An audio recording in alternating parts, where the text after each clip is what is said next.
that there is more to life than academics or like just grades in general, I was like, I got scared, you know, because it's the unknown. Everyone's afraid of the unknown. And like in terms of like growth, what you guys were saying about freshman year, I don't think I would be where I am today if I hadn't grown. Like last year, Michelle, I would say, would not have thought that she would be moving to an entirely different state, working for like a market of like 1 million people. It was during that whole period of like the job interview process, I was battling that like default of you're not going to be able to do it, you're not going to get the job, you know? It's like this back and forth. And what's interesting is that when you mention anxiety attacks, I felt that like when I actually started to acknowledge my feelings, the attacks were more noticeable because I had to kind of like go through them and actually listen to them. Yeah. Because like if we keep suppressing our emotions, it'll just keep bubbling up to where you like don't. It just bursts. As soon as your body's like, you can't breathe now, you have to pay attention to it, or you can't sleep, or right. And it's scary emotions. Like, you know, we don't like being sad or anything, but there's no such thing as a bad emotion. They just are. And I feel like some of us were accidentally taught that being angry or being sad, being depressed is not good. When in reality, it's just you know? Like we're all our emotions. It's part of the experience. Exactly, of being human. It makes us human. We can't be happy all the time. Exactly. Well, and how I get a little happy, I usually listen to music. So my song Nice of the segue. week, thank you. So my song of the week is Spicy by Espa. It's a nice little fun summer song that just came out. Yeah, and my song of the week, in honor of me graduating, is Graduation by Vitamin C. Such a classic. Nice. You want to go? Sure. My song of the week is Bygones by Seeing Double. It's a local band in like Oneonta. They're so cool, and me is a fan of them too. Yeah.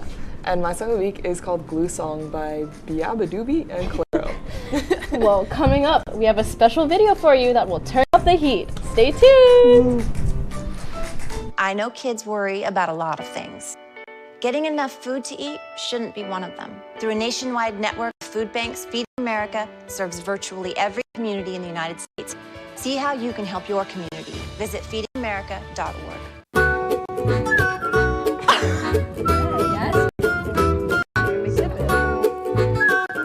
Tie it.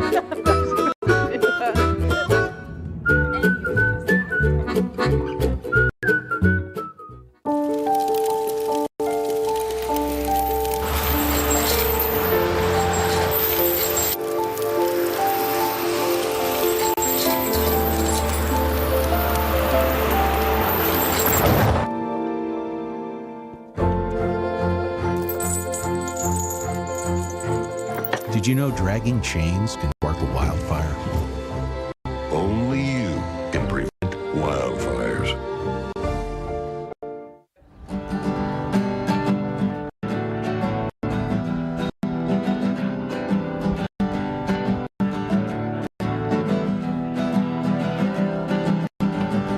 We're here for you, we're here for you. This is your channel too.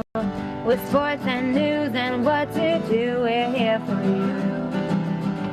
It's your TV, you're watching WTOP.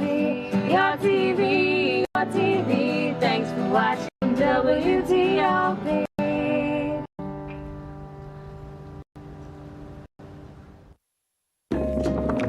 La la la la. Free. La la la la la la. La la la la. Free.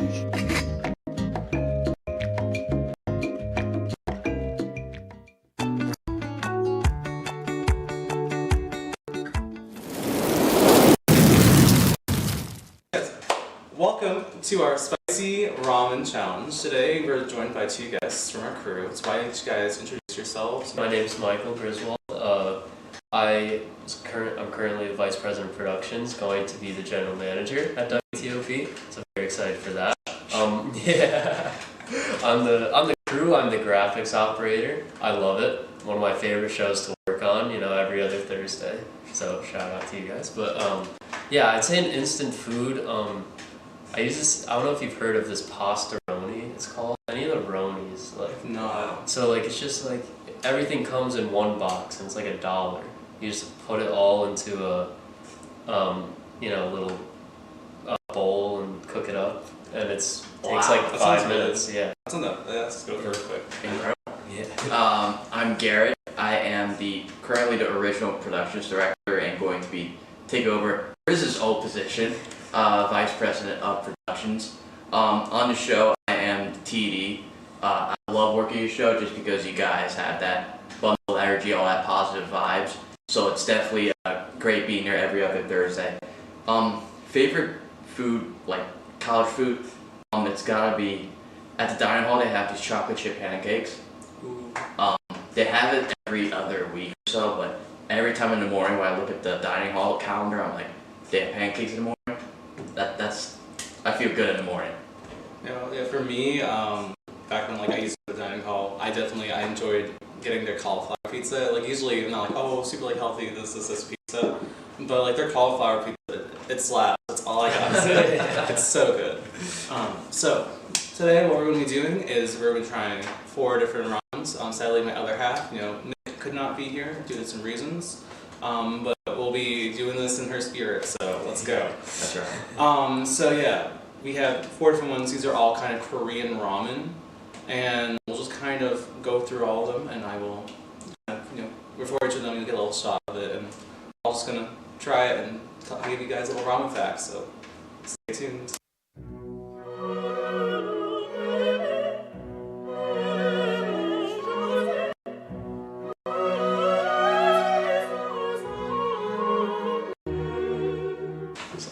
Dig in, I guess. So, after seeing those little previews of what we're eating, let's kind of get into it. So, first off, I'll move these a little over. Let me quickly. So, we also, part of this challenge is, since we're not all the best at eating spice. Whoever drinks milk first, because that's usually. Milk, it helps you out with the spice. So we got a little milk, and we're just, doing a little temptation. So no resetting in between, no drinking milk between the spiciness. And it's just gonna be kind of what do you say, a gauntlet style? It really is a gauntlet. Yeah. Going from least spicy to the most spicy, and just seeing how well we can tolerate it. First one we have is the Shin noodles. All right. Bon appetit. Let's go.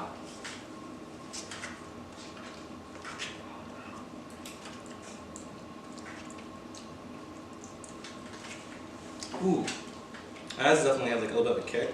Oh yeah, I should have took that second bite. So yeah, for this one, I can only find 2 of the spicinesses. So this one's 2,700. These 2, I'm guessing, might be in the middle range, so we'll see. But this one, 2,700 for the Scovilles. And after each of them, to get a little, ramen fact. So first one is from an article in 2020.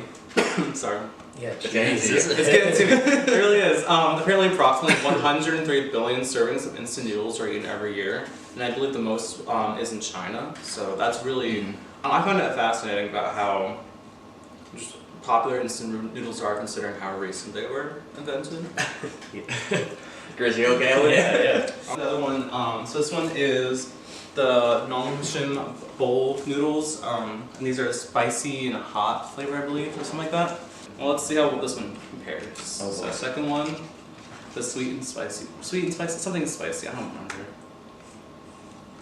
Yeah, there's definitely spicy.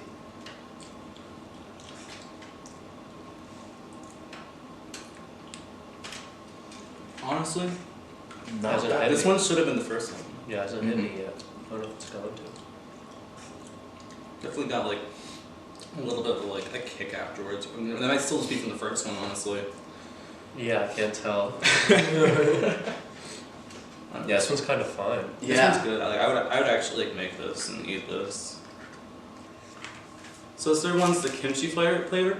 What's interesting about kimchi is it's kind of like. Well, do either you know what kimchi is? I don't. So Eric, do you want to explain what kimchi is though? It's a mixture of various vegetables. I believe there's daikon, some carrots. and you add some spice to it as well. I've had it a few times. They sometimes serve cold. I like kimchi. Usually it's like fermented and stuff, Yeah. and it's like all these different veggies, and it's like a little brine solution. But I'll get into all the more in the facts, because that's actually what our next fact's going to be about. It's smelling spicy. I don't know. I got a whiff of it, and I was like, oh boy. It smells good. It does smell pretty good. Yeah.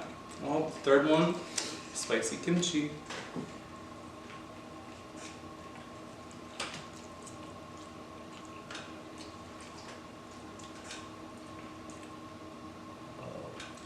Oh no. I mean, it's like it's like a little bit like a quick, like it's there and then it's not. Yeah. So this one is so there's different variations of kimchi. Every region and family does it a little bit different, and kimchi is more of like a process than a specific like gourmet thing, because it like usually happens in Korea, and like each Korean like region has their own thing, how to make it. So it's interesting, you know. Don't know what they have in this one specifically. I'm sure it's on like the ingredients, but it's good. Do you guys taste the kimchi? Yeah. I've never had it, so I don't know. No, I haven't taste I'm either, supposed but to. I definitely can taste like something that wasn't there before. We got our last one. That one looks. Yeah, this is the bulldog. Yeah, bulldog. I've literally looked up before. It's fine.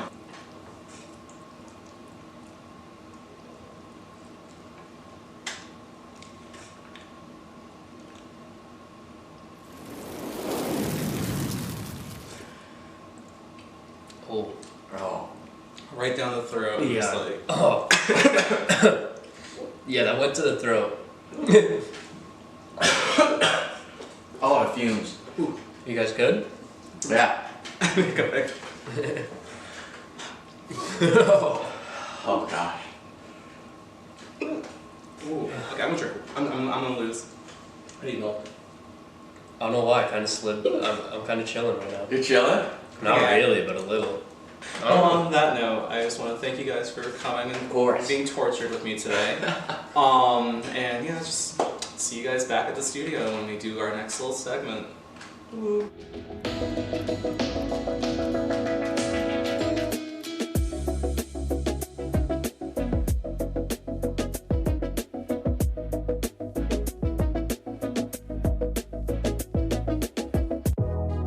Welcome back to Major Discussions.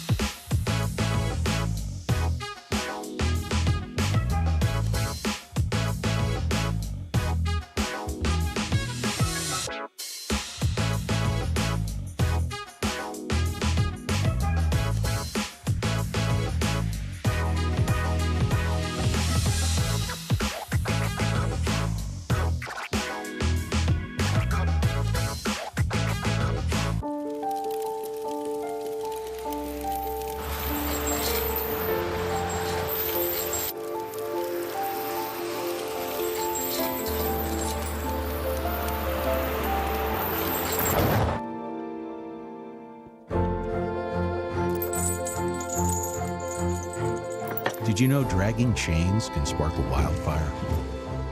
Only you can prevent wildfires. When I was in foster care, I never knew when I would have to move, so I always had my suitcase ready to go. Then one day, I was adopted. My new parents opened their hearts and home to me.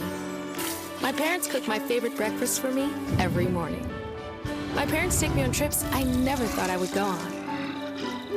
They gave me a home and an even better reason to use that suitcase. My parents aren't perfect, but they're perfect for me.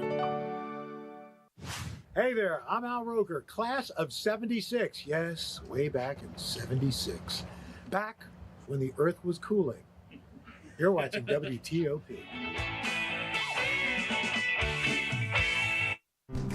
Welcome back, guys.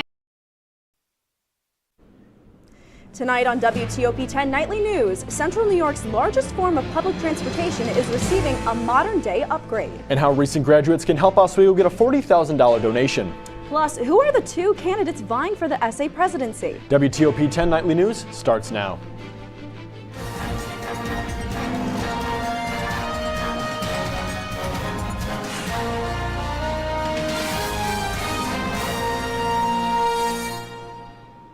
Good evening, and thank you for joining us. I'm Kaylee Richmond. And I'm Logan Russo. Two students are going head-to-head in the battle for the Student Association presidency. A live debate between them took place last night, which was broadcast here on WTOP-10. Current President Austin Davis is running for re-election against Aiden Wilson, who is currently the chair of finance for SA.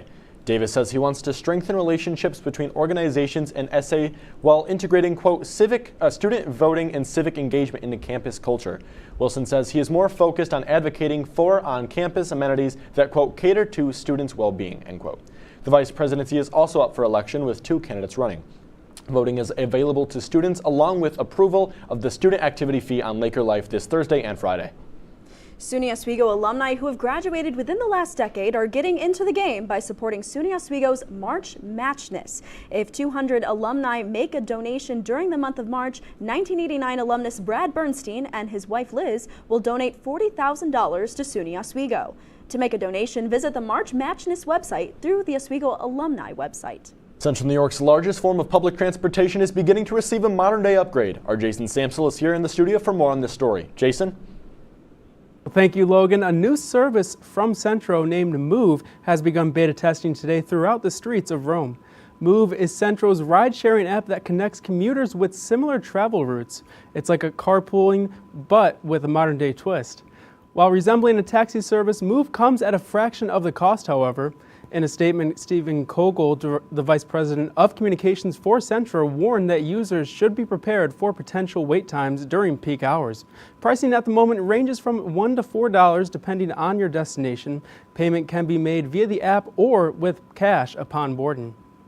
And Kogel says he's optimistic that the Move app will be available throughout all of Central New York by this fall.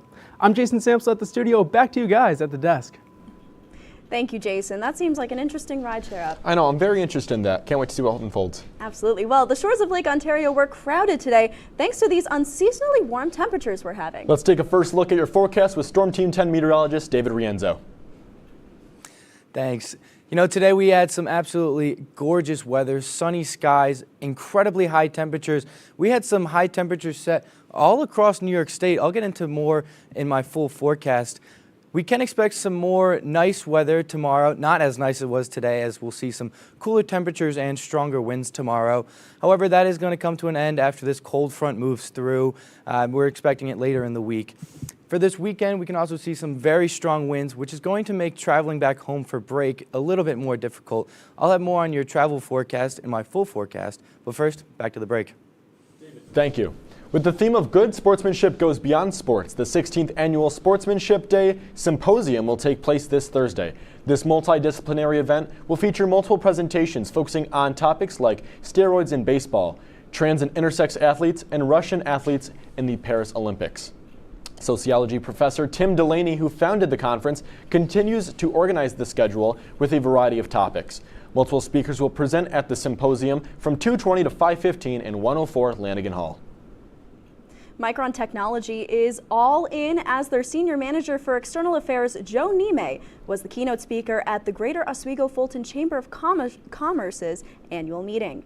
Speaking about his optimism and excitement in the central New York area because of its transformational semiconductor project, he said, quote, Micron recently announced a $100 billion investment over 20 years in its Town of Clay facility, bringing forth 9,000 direct jobs and 40,000 indirect jobs. Jewish Life at Oswego recently hosted a Shabbat dinner in dedication to the hostages taken by Hamas on October 7th. Shabbat is a Jewish day of rest, which includes a Friday night dinner. However, Rabbi Yossi Madvig, the co-director of the Shabbat of Oswego, says unknown individuals have been taking down their posters advertising this dinner. This comes after several incidents of vandalism were reported on campus involving defacing of campus property with Free Palestine signs 2 weeks ago. Amid the rise of anti-Semitic and Islamophobic hate crimes across the United States, Rabbi Madvig says many Jewish students at SUNY Oswego are concerned for their safety. I mean, there's some students that are literally just afraid to go out to class. You know, they don't know what's going to happen. They don't know where this is leading.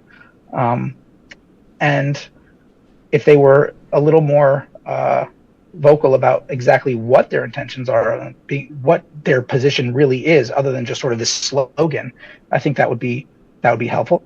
Rabbi Madvig says the dinner included a prayer for peace and the safe return of Israeli hostages in Gaza.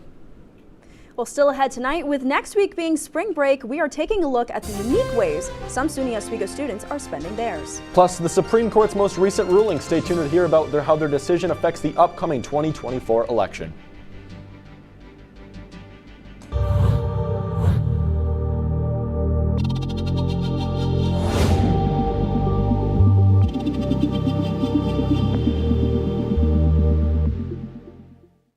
Say, President Stanley, whenever there's bad weather, who would you turn to? I'd turn to Storm Team 10. No, right but you've here. got to say it like this. Storm Team 10. Say it with me.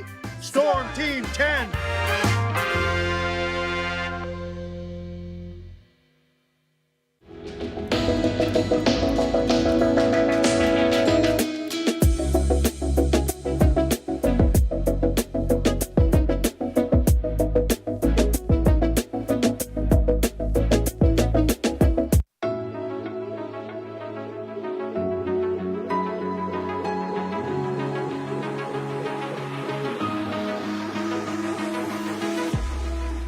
Roll it.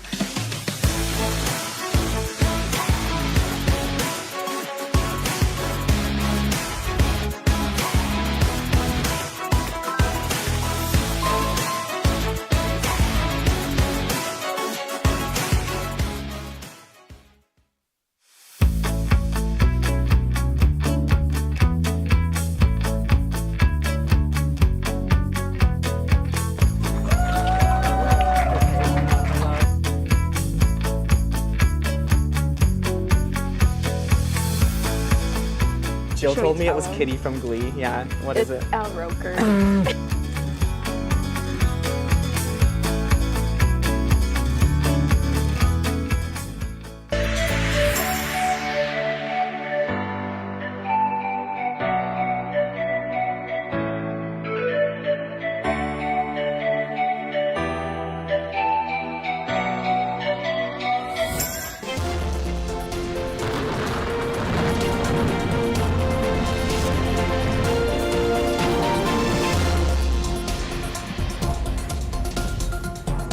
Hello there, I am back.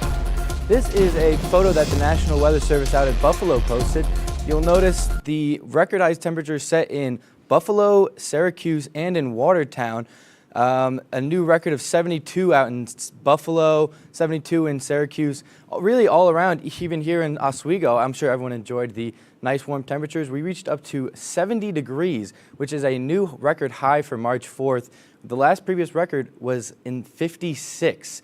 Back in 1927. We are seeing 61 degrees right now, still sticking with some warm temperatures. This southeast wind out of for 9 miles per hour. We also have seeing some dropping pressure recently, which is going to bring that cold front for the next 2 days or so. Now, right here around most of all of New York, they're seeing some very warm temperatures after a very hot day today. 91 in Syracuse, 61 in Oswego. It is still 60 degrees in Buffalo, so they've cooled down quite a bit. But they can expect to see some colder temperatures overnight. 46 tonight with some winds coming out of the southeast, around 14 miles per hour. Nothing that's going to blow you over, but it might feel a little refreshing. Tomorrow, we're dropping down pretty significantly to 59 degrees as those clouds move in, mostly cloudy skies tomorrow. Again, with some strong winds, that's going to make it feel not as nice as it was today, but it's going to still feel pretty warm for early March, considerably unseasonably temperatures. Now, tomorrow is when the cold front's going to move through right around midnight, so we're going to see some increased chance of precipitation as the day progresses. It's really going to peak in the evening hours, right as you're coming home from classes, maybe starting your dinner. You could expect some rain hitting you on the way back home. Now, if you're going home for break, Friday is your best bet at traveling safely. You've got clear skies. Saturday, however, we're seeing some more rain and higher gusts, so it's going to be a little bit more dangerous out on the roads. So I would choose Friday if you're heading back home. Looking at your 7-day forecast, you're seeing a cold dip on Thursday as that cold front passes, as well as some rain. Friday clearing up, but Saturday, as I mentioned, you're going to see some rain, some chance of snow on Sunday and on Monday. That is it for my full forecast. Now back to the desk. Thank you, David. Spring break is a chance to get away and take that long-awaited vacation. With the Alternative Breaks program at SUNY Oswego, students can travel and volunteer domestically or locally. One of the 3 programs offered this year is right here on campus with the Office of Sustainability, where students will be using the Permaculture Living Lab in Arboretum. Megan Gagno has the details. The program's coordinator, Kelsey Jones, says that the several different community projects offer students a unique opportunity to gain fresh perspectives and foster bonds already built. All of those partners are people that we work with semester long as well. So it's just strengthening those partnerships with new students and also giving students the opportunity to learn about their community from somebody who's within their community. Senior Josephine Taylor is one of the students volunteering in the program and says this is an opportunity to learn from local organizations before graduation. I'm from Brooklyn, and Oswego is totally different from Brooklyn, and I feel like this is my final year as a senior, and this just gives me an opportunity to work with people in the community. That was Megan Gagno reporting. All undergraduate and graduate students are eligible for this program. New Yorkers may be saving an average of nearly $5,000 per year on health insurance. According to Governor Kathy Hochul's expanded essential plan, New Yorkers below the federal poverty line could qualify for this saving. Hochul described the plan as a sign of her strengthening commitment to New Yorkers and access to quality insurance. Eligibility information can be found on the governor's ny.gov website. Moving to national news, police are currently investigating several shootings in Philadelphia that left a juvenile dead and 3 other people wounded. One of the shootings happened on a city bus this afternoon. Philadelphia police say the shooter opened fire on a SEPTA bus and wounded 2 women. A man was then found wounded on a street nearby. A juvenile was shot dead at a 3rd location. Police are still looking for the person responsible. It's the eve of the biggest day of the primary season for the 2024 election, and it comes with a major ruling from the Supreme Court. Former President Donald Trump will be allowed to stay on the Colorado ballot. A unanimous decision with nationwide implications, as more than a dozen states and 1 territory are set to vote tomorrow. Julia Benbrook is tracking all the latest developments in the presidential primaries and reports from California. On the eve of Super Tuesday, the Supreme Court ruled that former President Donald Trump should remain on the ballot in Colorado. The decision follows months of debate over whether the Republican frontrunner violated the insurrectionist clause included in the 14th Amendment. It was a very important decision. We're very well crafted, and I think it will go a long way toward bringing our country together, which our country needs. The court was unanimous on the idea that Trump could not be unilaterally removed from the state's ballot, a massive win for the former president.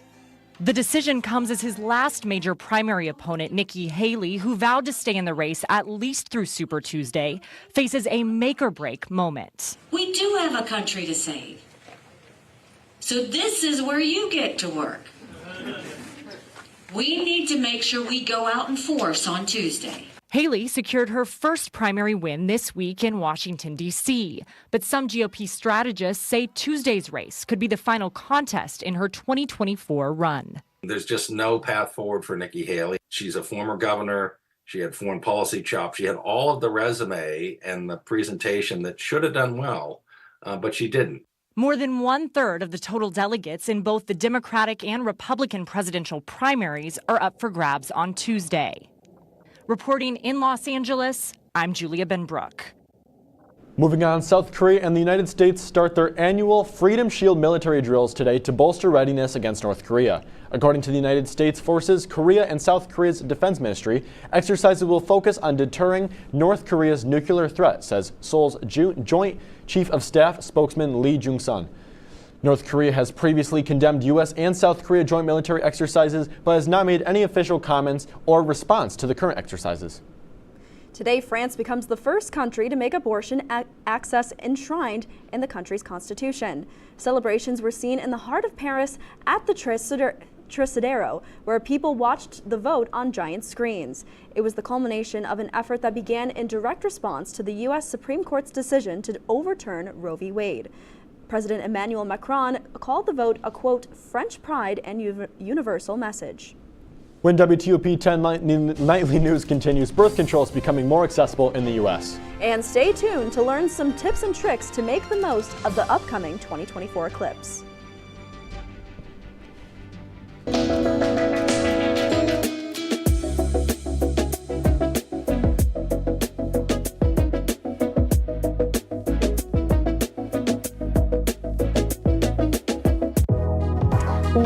back, major discussions.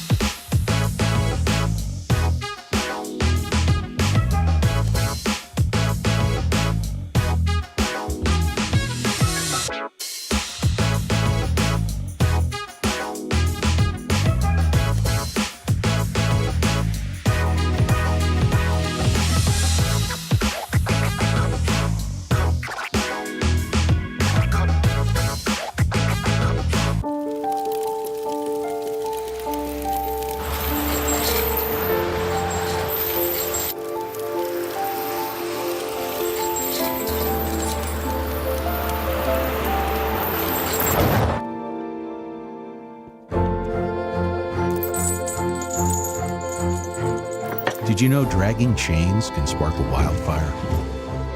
Only you can prevent wildfires. When I was in foster care, I never knew when I would have to move. So I always had my suitcase ready to go. Then one day I was adopted. My new parents opened their hearts and home to me. My parents cook my favorite breakfast for me every morning. My parents take me on trips I never thought I would go on. They gave me a home and an even better reason to use that suitcase. My parents aren't perfect, but they're perfect for me. Hey there, I'm Al Roker, class of 76. Yes, way back in 76. Back when the earth was cooling. You're watching WTOP.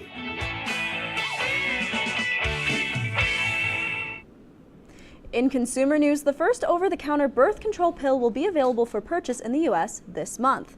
The O pill is available now through the company's own website, but it may take several weeks for the pill to be available on pharmacy shelves. Manufacturer Perrigo suggests a retail price of $20 for a month's supply of the O pill and $50 for a 3-month supply. The company says when taken as directed, the pill is 98% effective in preventing pregnancy. Airline passengers may be experiencing some dissatisfaction when it comes to baggage fees. Experts say passengers are shelling out more money to check their bags. Starting later this month, United Airlines will charge passengers $80 to check one bag for a round-trip flight. American Airlines, JetBlue, and Alaska Airlines have also announced fee increases this year. The Transportation Department says baggage fees generated nearly $7 billion for the airlines in 2022.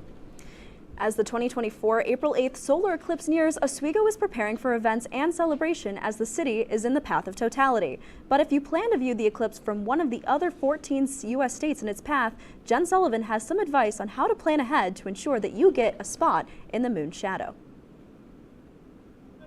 Do you still have those special solar eclipse viewing glasses? You may have another opportunity to use them. On April 8th, a total solar eclipse will be visible to millions of people in North America, 32 million in the U.S. alone. I saw the last solar eclipse, and there is really something magical. Expedia travel expert Melanie Fish says this eclipse will be visible in more areas than the Great American Eclipse in 2017. This time, the solar eclipse covers a much more populated path of totality. So that means a lot more people are going to have a chance to see it. A solar eclipse is when the moon passes between the sun and the earth, casting a shadow on the earth that fully or partially blocks the sun's light, creating darkness like this during the day.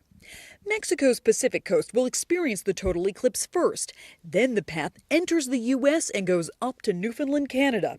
People in 15 states will be able to view the phenomenon, and lodging is already in high demand. Availability is getting tight for hotels to stay in and vacation rentals in the path of totality. This year's rare sight falls around spring break, which is already a popular time to travel.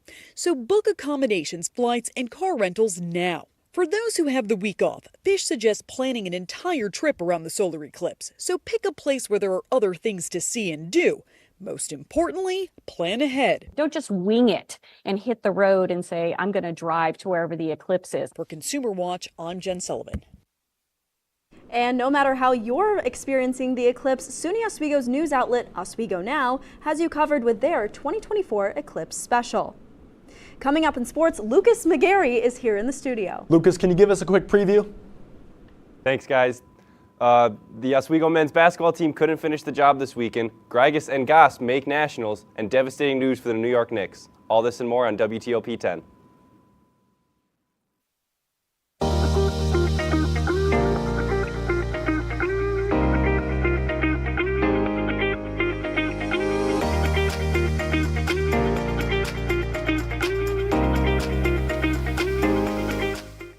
What's going on? Yeah, dude, we go on at like 11:30. It's like No.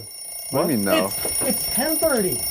10:30? Matt, it's 10:30. What do you mean it's 10:30? Hey, don't touch that. That's my ladder. Hey, man. Whoa. You know this book was already discounted 10%? Wow. Wow. Get a close up with that one. Broadcast news. Look at that. Can we go back inside? I want to sleep in the studio again.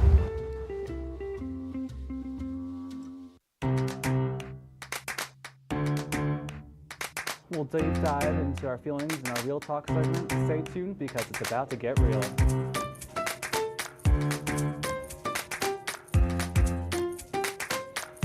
When I was in foster care, I never knew when I would have to move. So I always had my suitcase ready to go. Then one day I was adopted.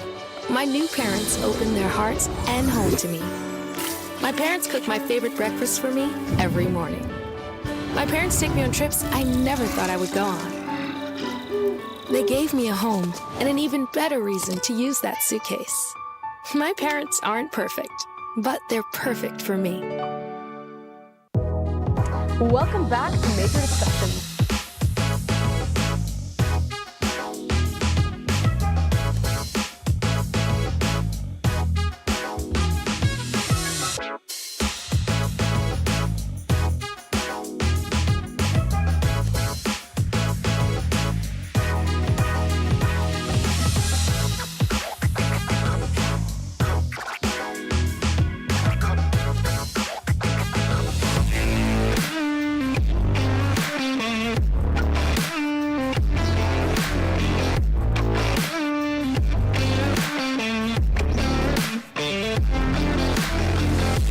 Welcome back to WTOP-10. My name is Lucas McGarry. This past Saturday, the Oswego men's basketball team fell in the second round of the NCAA tournament as they took on the Williams College Eafs in a high-drama game that ended 79-77. Both teams were tied with 17 seconds left. Williams point guard Cole Prowett-Smith ran down the clock and then scored the game-winning layup with less than a second left, sealing the deal for the Eafs. Aki Anderson was the bright star of this game for the Lakers, scoring 25 points, shooting 4 for 5 from beyond the arc. Williams moves on to the Sweet 16 where they will take on the defending champions, the Chris Newport Captains. Senior Charlie Grigas and freshman Gabe Goss of the Oswego men's wrestling team are heading to the national championship. Grigas and Goss punched their ticket with a successful outing this weekend at RIT in the Northeast Regionals. Charlie won all 3 of his preliminary matches, 2 by pin and 1 by major decision. On Sunday, he would forfeit the championship match due to medical reasons. Goss on Friday won 2 matches, 1 by pin and the other a 5-1 decision. On Saturday, Goss, the number 4 seed, upset the top seed 7-4 in the semifinals to advance to the finals at 141, where he dropped an 8-1 decision. Moving now to women's college basketball. This past Sunday, we saw history as Caitlin Clark became the all-time NCAA scorer for both men and women. She did so against the Ohio State Buckeyes in a game in which she scored 35 points to pass LSU legend Pete Maravich on the leaderboard. Now Clark looks to make even further history as she chases down the AIAW record held by Frances Marion before the NCAA began governing women's athletics. Clark is just 235 points shy of the 3,884 points that Marion scored from 1975 to 79. Jason Kelsey, a Philadelphia Eagle center, announced in a press conference today that he would be hanging it up. Kelsey was drafted in the 6th round of the 2011 draft and was a beast every day he stepped on the field. In his 13 seasons, he made the Pro Bowl 7 times and was named first-team All-Pro for the 6th time this past year, showing that he still had it up to his final snap. On top of all that, he has a Super Bowl ring that can never be taken away from him. Kelsey is already being revered as a first-ballot Hall of Famer and will surely be missed by all of the NFL. Now we head to Cleveland, where we will look at the New York Knicks taking on the Cleveland Cavaliers. A scary early start for the Knicks as Jalen Brunson appeared to suffer an injury on the court. No bumping appeared to happen, but as a bruised knee was the report. But when your star goes down, a new guy has to step up, and that man today was Dante DiVincenzo, who hit that 3, and then just for good measure, hit another 3. Dante DiVincenzo would have 28 points on the day, but firing back was Darius Garland for the 3. Darius Garland would put the Cavs up by 2 going into the half. Jump to the 3rd, Max Strus through pass to Jared Allen, who lobbed it up for Evan Mobley for the junk. And then Sam Merritt, a big 3, holding on to the Cavs, keep the Cavs alive for the Knicks. He scored 21. Another 3 for Darius Garland. He had 19 points. Josh Hart in the corner for the dagger to seal the win for the Cavs. And then just for good measure, another 3 from Miles McBride.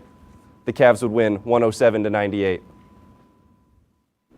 Well, Lucas, thank you. Stick around and hold your horses from some good news. We'll be right back.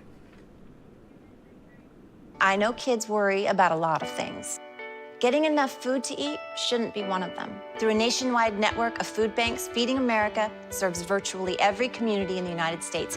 See how you can help your community. Visit feedingamerica.org.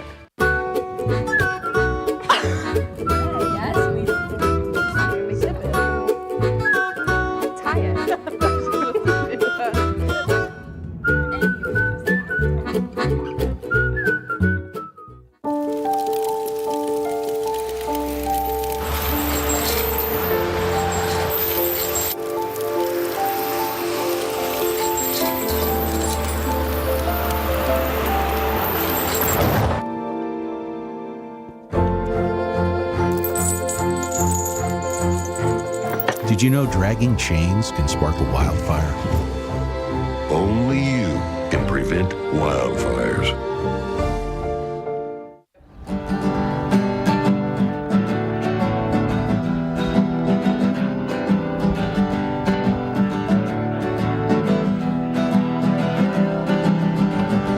We're here for you, we're here for you. This is your channel 2. With sports and news and what to do, we're here for you. It's your TV, you're watching WTOP.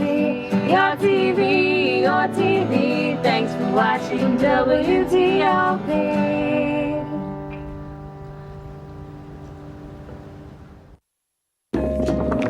La la la la. Free. La la la la la la. La la la la. Freeze.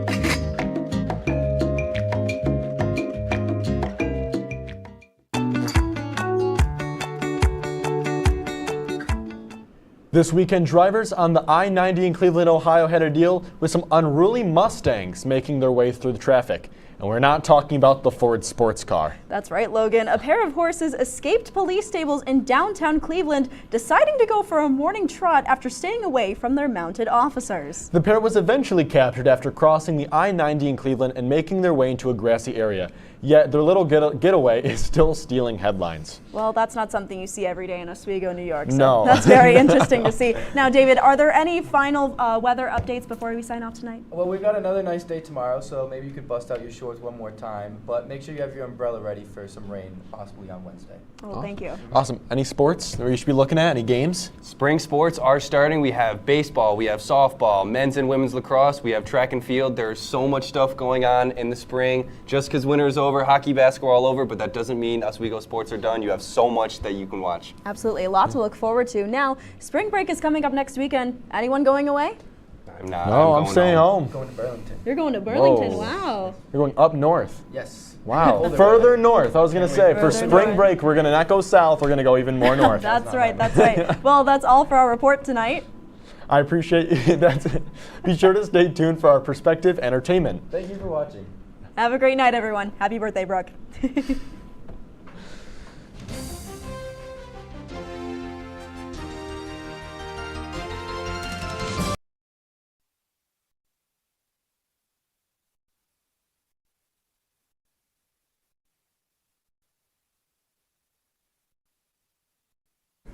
What's going on, everybody? We are back for season 5 of Perspective Entertainment.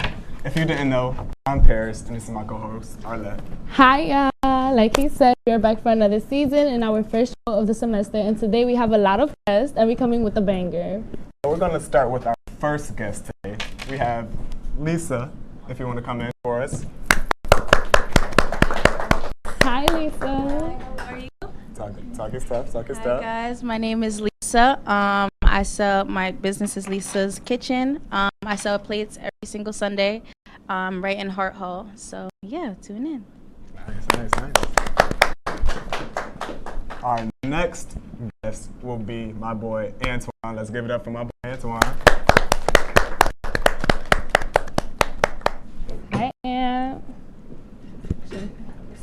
my name is Antoine. I'm the CEO of Cake Eats, and before I used to sell plates like every Saturday, but now I cook in the dining hall every Wednesday or Monday or Friday, depending on schedule. And yeah. Nice. Welcome, Antoine. Good to have you here. Our next guest will be Kaylee. Come on up. Hi, Kaylee. How you doing? I'm okay. How are you? Good. Hi, I'm Kay's Creations. I usually cook every Wednesday night. Yeah. Nice to be here. Happy to have you here. Our last but not least, last guest is Kamali. Bring it up.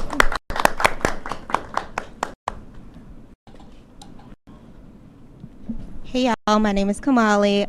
My business is Dolled Eats, and I try to sell plates at least every Friday or Saturday. So, as you can see, we have 4 beautiful faces here joining us today. You may recognize some of these faces from around campus, or you might recognize them from when we bought their food. So right now we have 4 blessings with us, and we're gonna have y'all just talk a little bit more about your business and how y'all got into everything. Do you wanna start? Aaron? Yeah, let's go, please. So I mean, I've been cooking like when I was a little kid with my parents, and being Nigerian and Jamaican, you're kind of forced to cook for a lot of mouths. And when I came to SUNY Oswego, I figured that, you know, like, I might as well start my business when I got off campus, since on campus was a little bit hard for me, I'll admit. And when I got off campus, I'm like, okay, everybody's tasting like, you know, these samples, rasta pasta, jerk chicken, rice and peas, and they said, you know, start a cooking business. I said, hell yeah. And for about 2 years now, I've been just starting it with like also my crew also has a lot of help too, and just doing like Nigerian, Jamaican food, all that good stuff, and it's been going great. I love to hear that, man. Pass the mic down. Let's go down the line. Yeah, I guess you could say my experience is a little similar. I'm Guatemalan, so I'm always used to having food in the kitchen or helping my mom or my grandparents in the kitchen.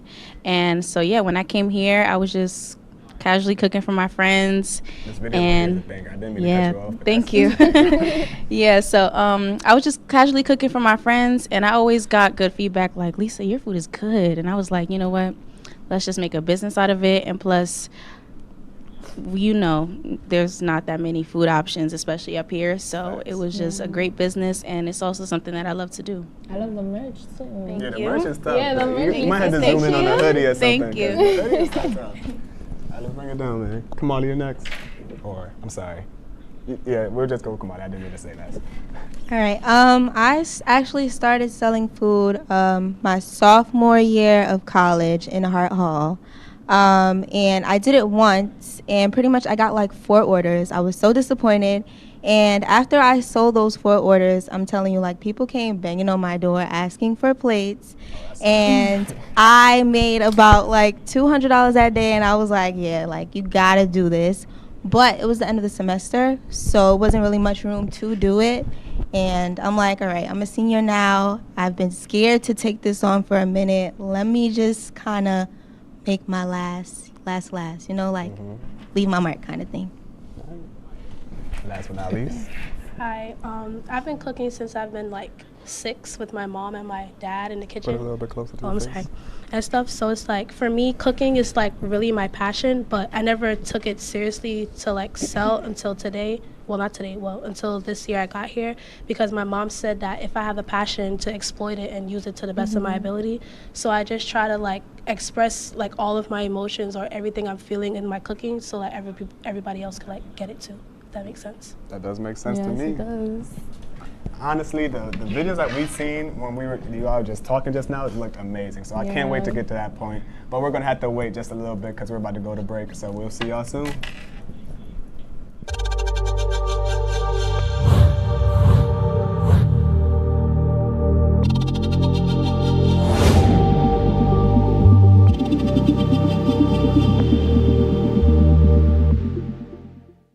Say, President Stanley, whenever there's bad weather, who would you turn to? I'd turn to Storm Team 10. No, right but you've here. got to say it like this. Storm Team 10. Say it with me. Storm Team 10.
Jill Sure told you me it tell was him. Kitty from Glee. Yeah, what is it? It's Al Roker.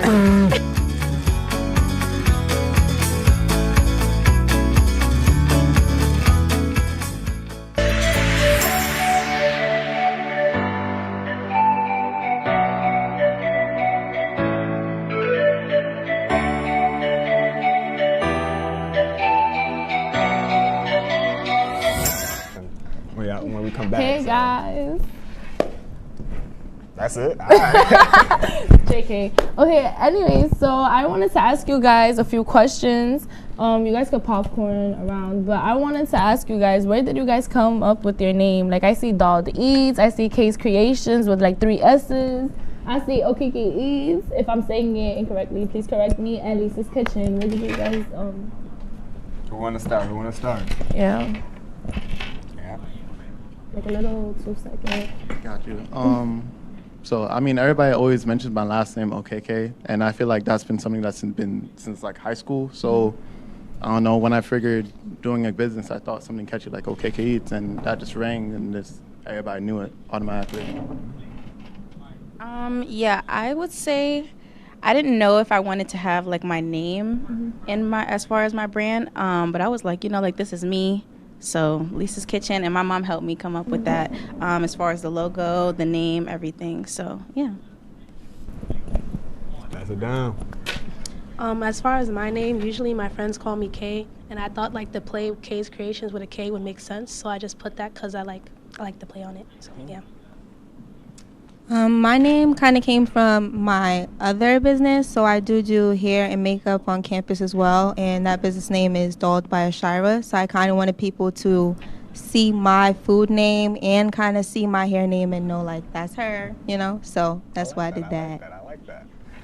Honestly, I feel like because the whole plan of today was we're gonna have a little food competition. So we can't have 4 cooks on a thing and not have our food here. So if you want to, just bring out a little view of what's going to go on today. We got basically a whole little buffet here. So as soon as this buffet gets down, coming out of this next, it's going to be a buffet. A buffet. It's going to be a buffet. We got some some beautiful guests with us back here. You can't see them right now, but they're going to be a big part of the show for this next part. And once we get started, once we come out of break, we will indeed have everything ready. So yeah, we'll see you guys soon.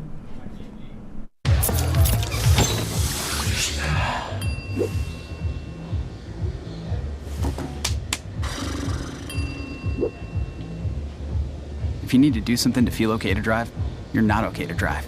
Don't drive buzzed.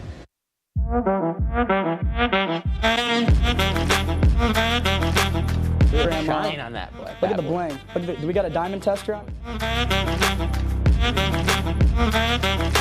Yeah, that's getting bad. Yep. 10 out of 10 recommend on Yelp.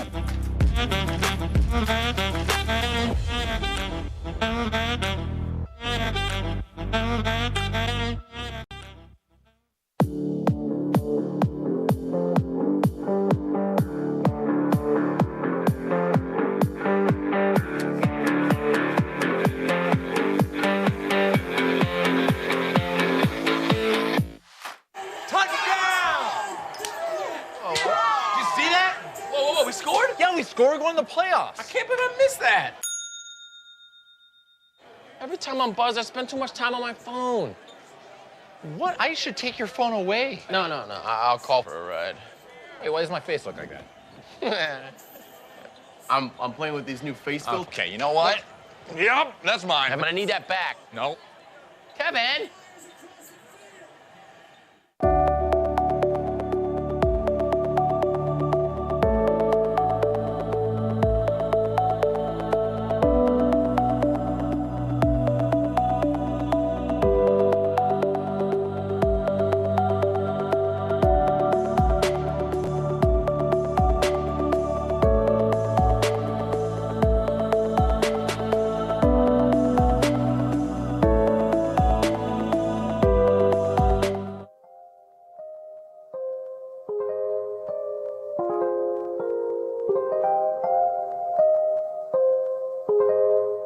Look at this food, like.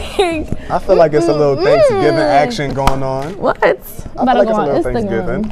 What we got here? What is this? Can we get the hand held up on the close for the little close up? Like, wow, like we gotta get it popping real fast. What's going on? Who wanna go first? Who wanna introduce their food first? Yep. Let's start down here. You wanna go first? Okay. I'm sorry. I'm really proud of my food. So, here we have honey cornbread, and then we have some Tuscan chicken. If you aren't familiar, it has like tomatoes, spinach, Alfredo sauce, and then we have some baked mac and cheese. Everybody's favorite. Everybody's favorite. You know, this is a black program right here. That's everybody's favorite. All right, so for the middle, we got the mashed potatoes with the in the red pot, and we got the fried chicken inside the black one, and we got collard greens in here. Oh yeah, this is a black Thanksgiving for real. How your food looking? What we got here, man? Well, it's underneath the cover, but I have sausage and pasta with fresh parsley and basil on the top, and I have stewed beef over there on the side with some bread on the side. All right, should I open it? Yeah, go ahead, open it, man. Give us a close up. I'm like, cool let's with open it. this one soon. All right. Okay.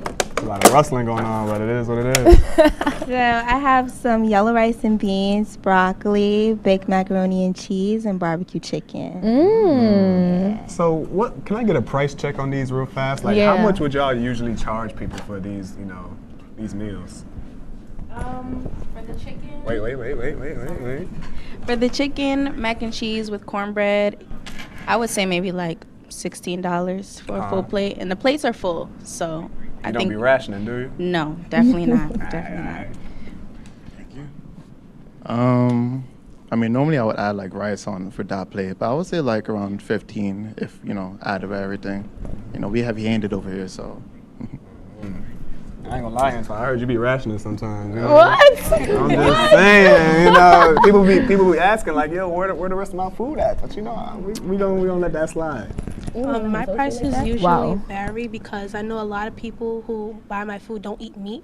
So I have a varied price from $10, $15, and $21, only because I usually cook a lot, like 2 proteins and 2 sides and a whole bunch of extra stuff.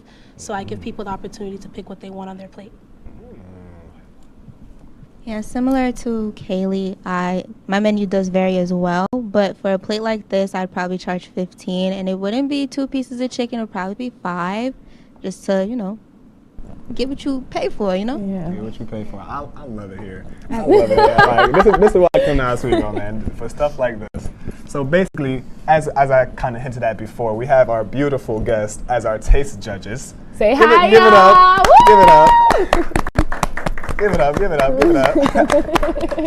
So do you guys want to serve your own food, or is it like, because y'all gotta taste test everything, so what do y'all want to do? Oh yeah, do y'all want to serve it yourselves? That's cool with me. So who wants to go first? Let's start on this side, because we've been starting over here this whole time. So if you guys wanna come up. Do we go first, or do they go first? They can go first. You can go behind us, yeah, sure. Just don't step on it's a TV right here. So if you want to give us a little rundown on what they're getting, of course. All right. Okay, so it's barbecue chicken. Oh, hold on, let me get the forks. I'm sorry. All right, keep going. Barbecue chicken. You got some yellow rice and beans, and you have broccoli, and baked macaroni and cheese. Do you have any allergens in here, just in case? 'Cause I know some people can't eat no. everything. No. Love to hear it. All right. If y'all wanna dig in, go ahead. Yeah, I need a fork. Don't be shy. Don't be shy. Should we? You guys want a plate to put them in the plate? Give it to y'all. Looks like each person gets. Yeah. I got you. I'm sorry. I was rationing the forks. I don't gotta stand it. Y'all can go back after, because we're gonna have a little conversation. You feel me? Forks. Got you. Are you guys tasting it too? Yeah, we are. I'm not. I can't. I'm gonna share. All right, so y'all gonna share. So once y'all start digging in, don't be shy. Like I said, start eating, please, if y'all would. Do you guys want plates? because we're gonna need you guys' reviews. So y'all gotta start eating kind of like right away. Cause this, dig in, like, go ahead and dig in. Yeah, man. So if you wanna, just talk about like what's your favorite dish that you ever cooked before? I love jerk barbecue chicken. I feel like you get like that spicy, but you also get that sweet. It's just really good. And like lately, I just learned how to make candy yams. So I really love candy yams and macaroni together. Like that slaps, y'all. I'm not gonna lie, you onto something with that, cause when they be touching during Thanksgiving, they can't lie. I ain't gonna have y'all, kill the whole plate, because we do have, a few other contestants here. But I'm gonna give y'all a cool second. I'm gonna ask for y'all opinions one by one, if y'all don't mind. So whenever y'all done ready, you can just pass down the mic. Tell me what's your favorite part of the food, man? All of it. Like the rice, I like it because it's really seasoned nicely. Even the broccoli, I thought it would be I don't know, usually broccoli, it's steamed, so it's not really seasoned much, but it's good. And the mac and cheese and the chicken too. Thank you for that. I didn't get to eat the chicken yet, but the rice slab, I would say the broccoli, as you said, steamed vegetables, you would expect it to be a little soggy or something, but it actually tastes really good. It's seasoned, it's good. I said the mac and cheese tastes really good too. I just got the chicken. I think everything was well seasoned, like everyone said. The broccoli, the rice, the chicken, the mac and cheese. 10 out of 10. 10 out of 10. Ooh, I like that. I like the rating. I was gonna ask for the ratings later, but she got it. She here. I only tried the rice and the broccoli. The rice is good. I'm not even gonna lie to you. The rice is good. I tried the mac and cheese, the rice, and the chicken, and I think the chicken. Yeah, the chicken is good. I like the chicken. You did good with the chicken. I like the rice. I tried the other stuff too, like the broccoli. I like broccoli too, and it was good. You're making me hungry. I'm a little jealous that I can't, dig in, because I got, some stuff after. But how do you think you did? Do you think this is I'm a Sagittarius, so I'm very honest, right? Y'all, I gotta break it to y'all, right? I made this food last night, right? And I didn't have any time today to heat it up, because you see the foil is in it. So I put it in the oven. Might have put it in the oven for a little too long, but it's okay. I'm sorry, y'all. The rice might be so funny. Yeah, Kamali is so funny. The first thing she said when she first saw me was, Arla, I think I burned the food. Girl, everybody's telling me that shit. That is good. Sorry. Bleep, bleep, bleep, bleep.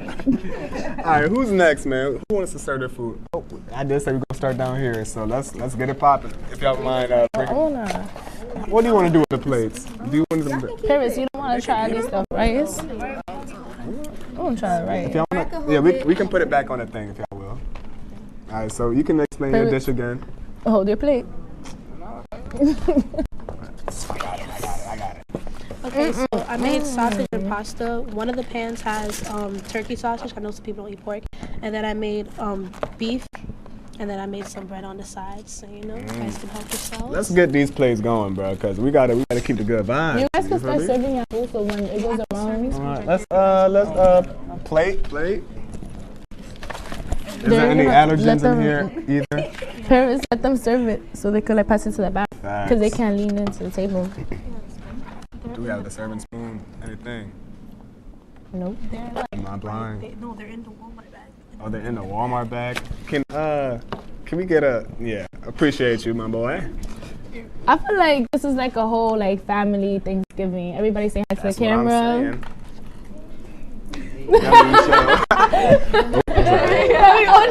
Thank you. I got you. Right, cheese in and everything. So once we get this, served up, we gonna get some more reviews going. You feel me? Scooped it right up. She never played. Oh yeah. She gets down. She never played. Y'all eating good today. I'll pass it out. I'll start down here. Oh, did you want the beef? Yeah. Let me take that real fast. We had Thanksgiving, man. We're gonna keep it nice and simple. ooh, I like the cornbread. How it's like so lucky that I can't eat right now. You bro. can. You could at least take a little bite. A little bite. I'm gonna want more. I'm gonna want more. This food is really good. Like, I'm so hungry, y'all. She's better. The food is good. The food, nah. Yeah, I wish I was here. The flavors are melting on my tongue. You see them? I want to be just like them. Yeah, hungry, huh? Yeah, waiting for y'all play. Look at you. I know. I was gatekeeping. It was here. I'm sorry. Oop, I just had the mic on my lap. I know that was some feedback. I know y'all hungry. Guys, I want to thank y'all for coming and like doing this with us. I Like, appreciate y'all for coming out, man. This is what it's all about, man. W for show. who's gonna rap? Antoine. What? Taylor, I know you can say something. Ready, go. Right. Boom, boom, boom, boom, boom, boom. What? Boom, boom, boom. PG-13 though. Who's next? Anybody knows how to like rap? Do y'all want to eat some too? Like we can Yeah, try like I kind of stole. I have my food right here. that. Paris can't eat, but I can, so I'm gonna tell you. Oh yeah, let's. This is yours, okay? Okay. So y'all took a few bites already. How? Actually, let me ask you first. What's your favorite thing that you've ever cooked? My favorite thing that I've ever cooked is probably roti and salmon because I feel like that's something I'm really good at. And my grandmother, she really took the time to like, in the kitchen, sit your ass down and learn. So, What? Yeah. Oh, my bad. Bleep. Sit your butt down and learn everything. Yeah, that was it. Sorry. I feel like this happens every show. It is what it is. So we're gonna get some reviews How is now. this, Cece? Actually, let's start on this side. You talked first last time. How y'all feeling about the food? Okay. It's good. It's definitely good. I like the sausage and the pasta. Really, really, really good. This one over here, really, really like. She was too stunned to speak. I want to say something. No, I'm kidding. But the sausage and the pasta is really, really good. Paris, I agree. you gotta take a bite. This is not gonna harm you. Like they said, this is really good. The pasta's like well seasoned. The beef's good too. Yeah. Thank you guys. I appreciate it. Yeah, I would say I really love the pasta and the sausage. Like 10 out of 10 for that for real. Yeah, I like both of them. I really do like the pasta. I feel like both of them together, it just comes all together. So like I really like it. I appreciate it. Thank you so much. No. Hey. All right, so I see y'all did a little Yeah, they're already set. pre-ordering. You feel me? I love the way y'all think. I love Lisa. I think she No, wants. I think how you say Lisa in French? Lisa. That's how you say Lisa in French. Lisa. All right, so This if cornbread? you guys want to, Ooh, I want to try that bread. we forgot the bread. Yeah, I'm sorry, guys. So they're telling us we have 5 minutes, yeah. So we gotta. We gotta. So if y'all want to start serving y'all food, and Lisa, can you talk about what's on your plate again? Yes, so I have, yeah, y'all can pass that down. I'll make y'all another one. But I have Tuscan chicken, which is with tomatoes, Alfredo sauce, and spinach. And then I have baked macaroni and cheese with honey cornbread. Yeah. The mac and cheese is like a fan favorite. That's just the number one. Everybody's always asking me, when are you making the mac and cheese? So I made it today. Tuscan chicken is my personal favorite. And a lot of people tend to judge it because me personally, I don't even like tomatoes or spinach. But when you put all the ingredients together, perfect. Lisa, can I give you a hug right now? This chicken is so good. Like That's real emotion. Yes. You don't find that anywhere else. Thank you. Y'all don't got a plate? Y'all gatekeeping the plates? Don't worry. They always eat, so I'm gonna make them a plate right now. My fault. What? Thank you. Oh, this Antoine eats? And hold on, and I gotta try that. What? Where's the mic at? Nah, well, the mic is right here. Okay. Oh, so And can I wait, get wait, some wait. mashed potatoes? Can we please, get with a that review real chicken? fast on Lisa's food? Because it seemed like y'all was talking a little bit a lot. I heard y'all behind me. Like, Okay, so we was just trying to figure out how to cut it because, you know, it's a little hard with the with Oh, the you fork, guys need but a knife? No, we didn't want to like dig into it like that on the camera. Y'all So. embarrassed? But it's really good. So thank you. It's really good. It's really good. Let's try. Hey, everybody pass their plate. Yeah, I would say that's fine. I never had Tuscan chicken. It tastes really, really good. Yes. I didn't get to taste the cornbread. I swear. The But cornbread tastes good. Yup, it's amazing, y'all. It's glazed up too. but the mac and cheese tastes really, really good too. I forgot about them. Thank you. We about to start up with Antoine's food real fast, so save some space, y'all. Save some space. Yes, y'all. Antoine, do you want to dig in a little bit to what your plate is? Ooh, 30 seconds. Oh, no.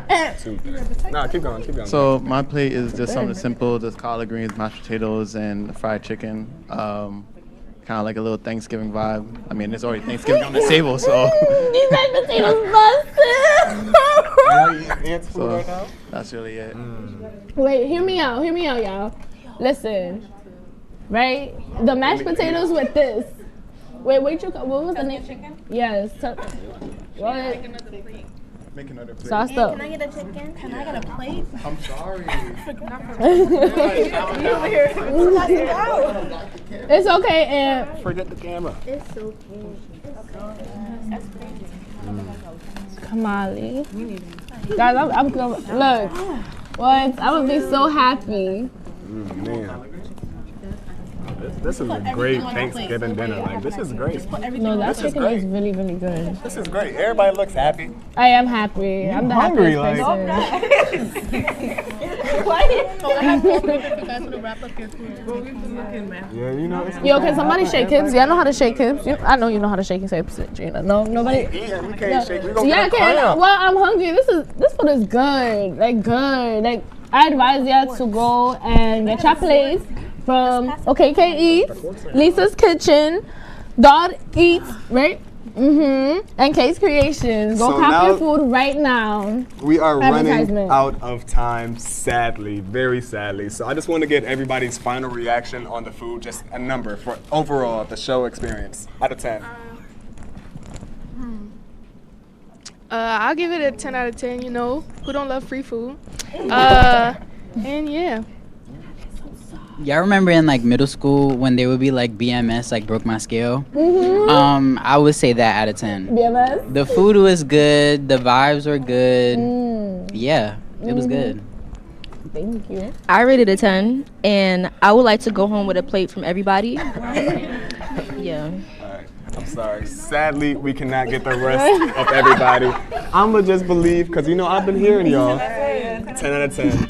So we appreciate everybody for coming out. Thank you for watching today's show of Perspective Entertainment.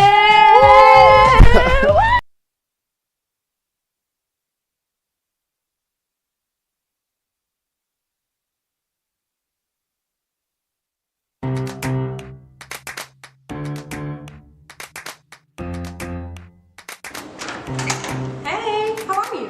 You want to chat? Well, you're in luck. The Mick and Nick show is about to start. Oh, Nick! The Mick and Nick show is starting. Oh, wait, let's go then. Let's go.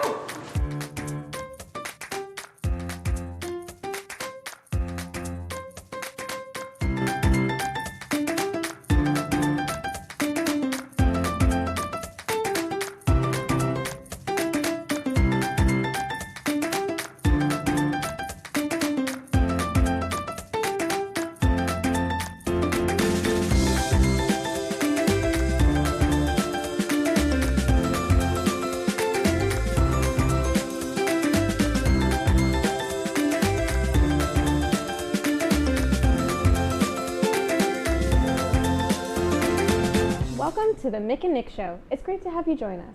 Nick, what are we going to talk about today? Today we're going to be talking about our spring break trips, then we talk about how we deal with burnout, and we end with a fun little game of guess what song. Last week, I took a trip across the Atlantic Ocean to Italy. Let's take a look. It's your girl, Michelle. Recently I went to Italy. I wanted to take you guys along with me. Come on.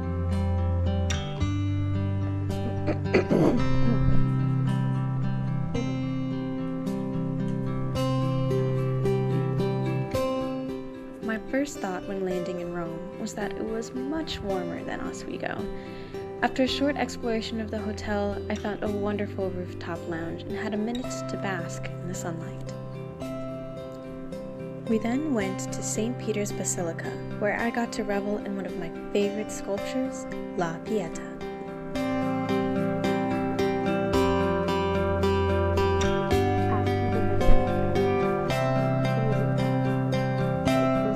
The next day, we toured the Vatican Museum. My admiration for the artists who contributed to the art here can never be said enough. I'm glad I was able to be in the presence of the creation of Adam and the School of Athens. That night, we went to our first concert. And I'm not gonna lie, I cried when I heard the orchestra play. It has been a dream of mine to listen to an orchestra dressed up in fancy clothes at a fancy venue. This was when I realized that, wow, I'm actually in Italy. The next day, we went to the Roman Forum and the Pantheon. And let me just say, it felt like I was thrown back in time. I could see the Romans walking around, blissfully unaware that they were making history.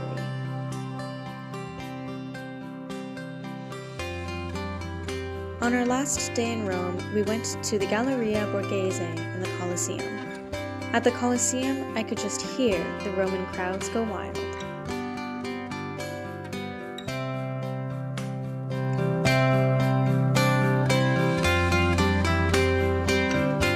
Our next stop was Florence. We took the train and got to see the countryside of Italy. When we arrived at our hotel, all of us were in awe at how beautiful it was.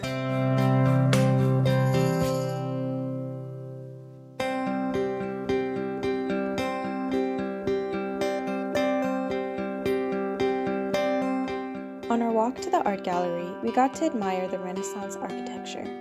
I thought it was interesting to see the less ornate details of the buildings.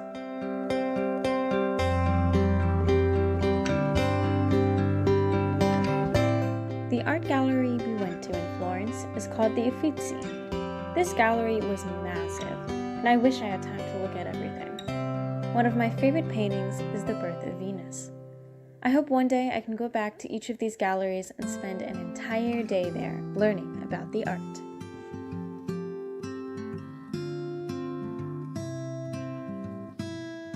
After the Uffizi, we had some time to sightsee on our own. I was able to shop around and admire the sunset. On our walk back to the hotel, we ran into a street performer. He reminded me of the performers in New York City.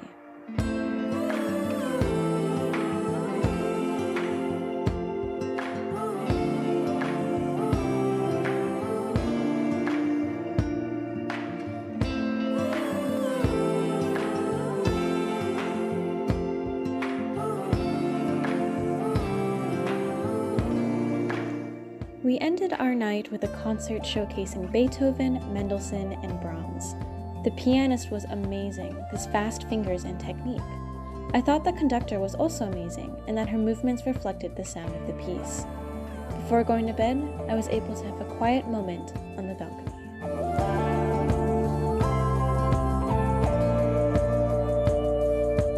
Our last stop on our trip was the State Water, Venice. A beautiful city with many bridges and no ramps. You see this video? In this video, you see excitement and wonder, hope. This next one right here, you don't see anyone in it. That's because by the time we arrived at the hotel, we were exhausted from walking around Venice with our luggage. Because the Vaporetto were so packed, we couldn't fit. So we walked and crossed 11 staircase bridges with our luggage. It was a pretty walk, though. That night, we had our last concert. It was my favorite out of the three. They were playing Mozart, and I was captivated the whole time. I found it interesting that there were natural trumpets and valveless horns. I also found it thoroughly impressive that they went through an entire concert without a conductor. Instead, they followed the concertmaster. The next day, we visited our last gallery, Gallery de la Academia. I thought that the paintings were so lifelike I could jump into the canvas. This painting here tells an entire story from one end to the other, titled Scourge of the Serpents.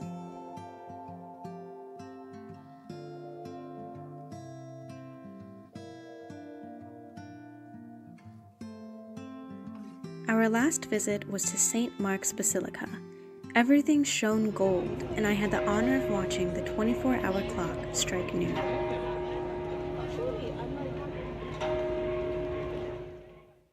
Overall, this trip was eye-opening and life-changing. I got to spend it with wonderful people. I learned so much on this trip, and yes, we were able to ride the Vaporetta. Wow, that was really interesting, Michelle. So, this week on WTOP, K-pop group Twice has been a force to reckon with in the month of March. Twice has recently made a comeback with their 12th EP, Ready to Be, with a title track called Set Me Free. The album features 5 new songs and English versions of Set Me Free and their English single Moonlight Sunrise. This comeback follows Twice's appearance at the Billboard Award, where they won the Woman in Music Breakthrough Award. Yesterday, fans of Twice were patiently waiting to get their tickets for the North American leg of the Ready to Be tour. If you were one of those unlucky fans who didn't get a ticket, don't worry, because it was announced today that 3 more show dates have been added. These additional locations will be Oakland, Houston, and Chicago. In other news, a Florida animal shelter will hold an adoption event for their longest staying resident. He is a mixed breed dog who happens to also be named Nicholas. This playful pup is a 3-year-old mixed breed pup. He gets along great with people, but not other dogs. He has unfortunately been impounded by the Orange County Animal Services for 94 days. A probable reason of why he has not been adopted is because mixed breeds are not as desirable as purebreds. To encourage people to adopt Nick, Orange County Animal Shelter is holding a Pick Nick event in where the energetic canine will be uncaged and free to roam the yard. After this Saturday, Nick will hopefully be able to find his forever home. Coming up, we'll deep dive into our feelings in our Real Talk segment. Stay tuned because it's about to get real.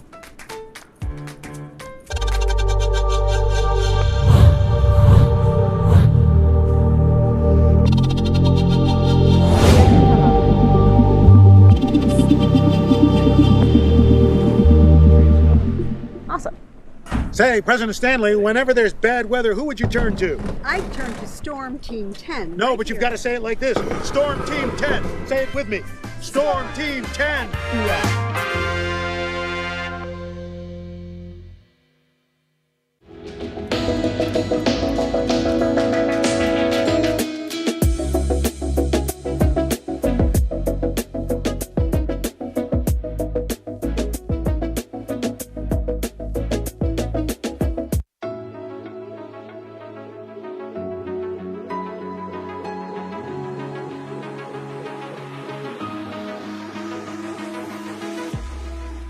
Roll it.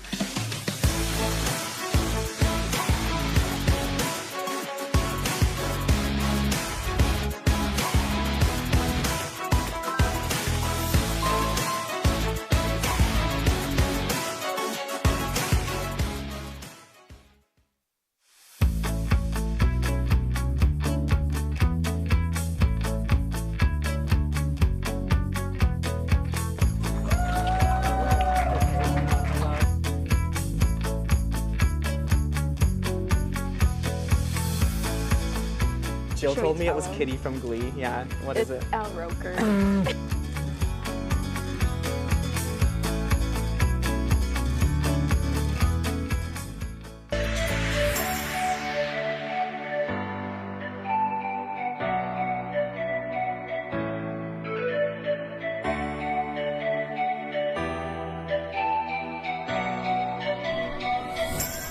Today, we are joined today by Molly DeMarco and Megan Donnelly. Why don't you guys tell us a little bit about yourself, such as your majors and interests? Okay. Yeah. Hi, my name is Molly DeMarco. I am a music major and a history minor. I am president of Vocal Effect. It's a student-run show choir on campus. Yeah. Hi, I'm Megan Donnelly. I'm a psychology and music double major with a minor in expressive arts therapy. I'm president of Bu Beta Psi and the Harry Potter Club on campus, and I'm also treasurer of State Singers. It's great to have you guys on here with us. Let's get right on to the disclaimers. Heavy topics such as trauma and deep emotions will be discussed in this segment of the show. Some topics may be easily triggering and may be hard to listen to. The answers to the question of the day pertain to our experiences only. Please listen to our experiences with an open mind and leave your judgments behind. This is a safe space. We find it very important to delve into these topics because we want to spread awareness about the importance of healing and mental health. We are not licensed therapists, nor studying to be ones. Therefore, if you feel called to ask for professional help, please visit the Mary Walker Health Center on campus to speak with a counselor. You are never alone. So the question of today is, how do you deal with burnout? And to answer that question, we're going to be painting on mini canvases with acrylic paints and some water and paint brushes. So join along if you want. Yeah. How do you guys deal with burnout? I deal with burnout by recognizing my emotions. Like every day I have this app where I, think about how I'm feeling, and if I'm not feeling that great, I let myself feel it. I have a cry, I have the emotional experience, and validating myself allows me to, feel it and move on and get to what I have to do. Validation is a huge part. I kind of struggle with it, just recognizing certain emotions, but going through it and letting myself feel those emotions, I feel like our generation has been accidentally taught that to hide our emotions, to push them down, to keep working through it. So it was kind of a battle to unlearn that. And for burnout, I still go through it. I was telling you guys earlier, I am going through it right now. Ever since last month, it's just, I felt like I've been going. Then we went to Italy. Then we came back to school. And I'm like, okay. So to help out, I just, talk it out and do art therapy, music therapy.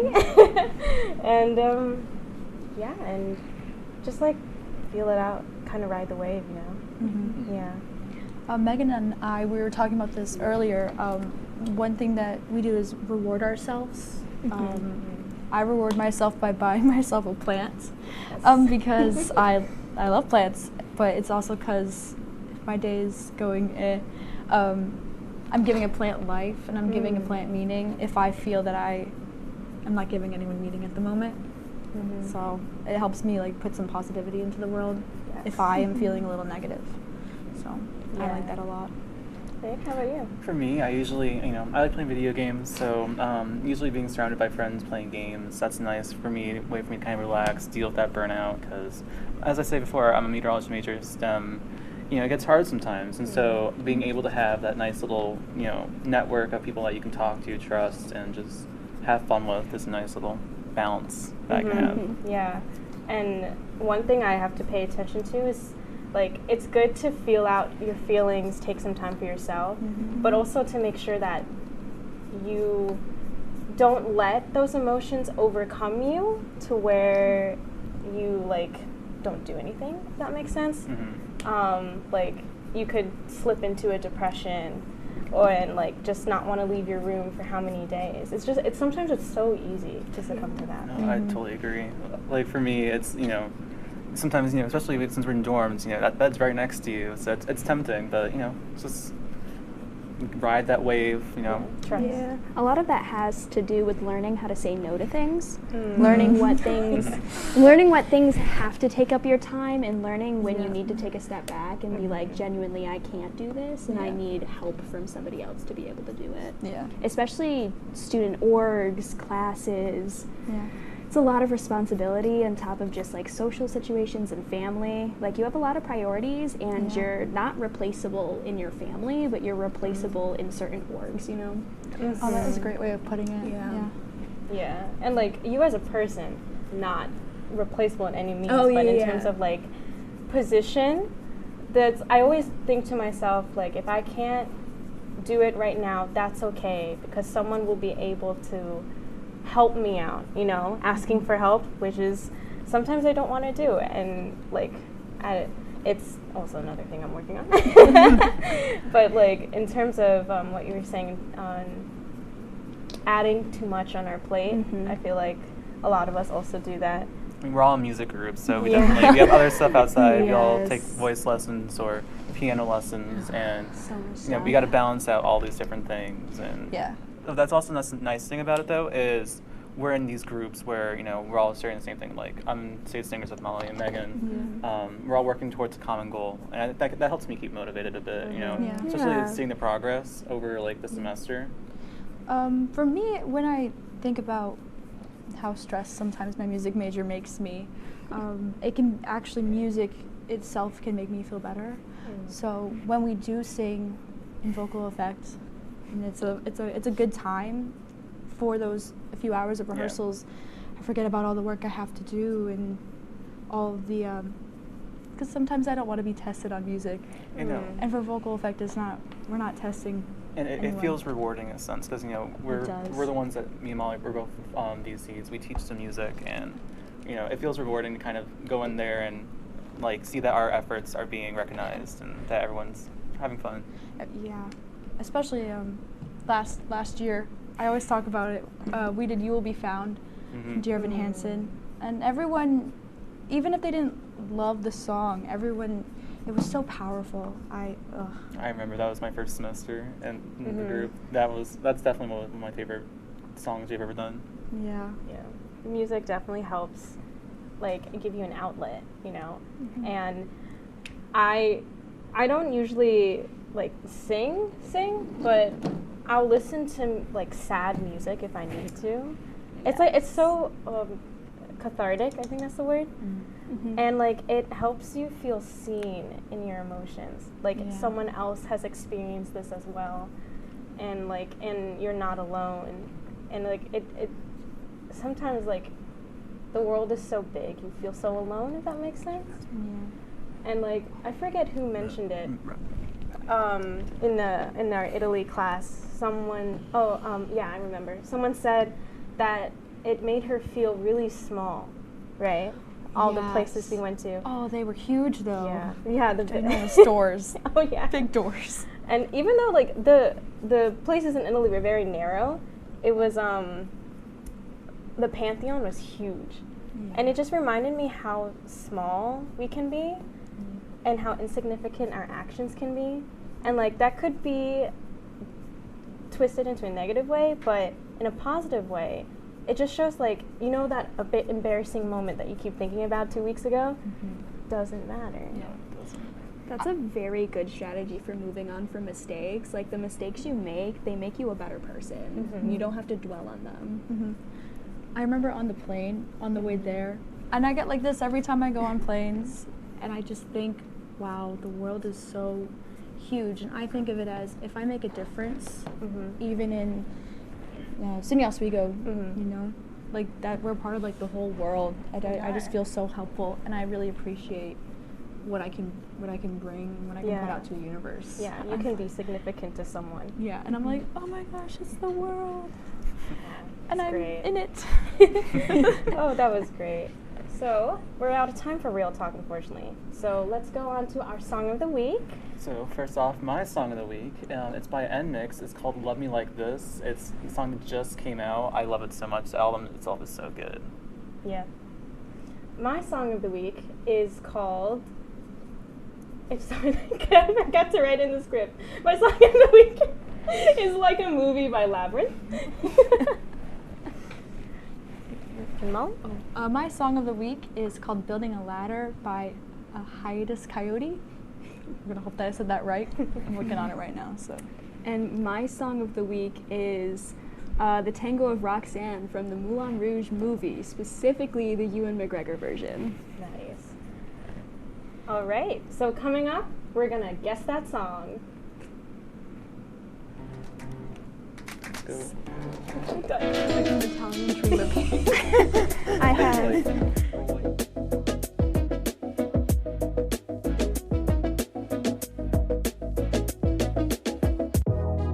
Welcome back to Major Discussions.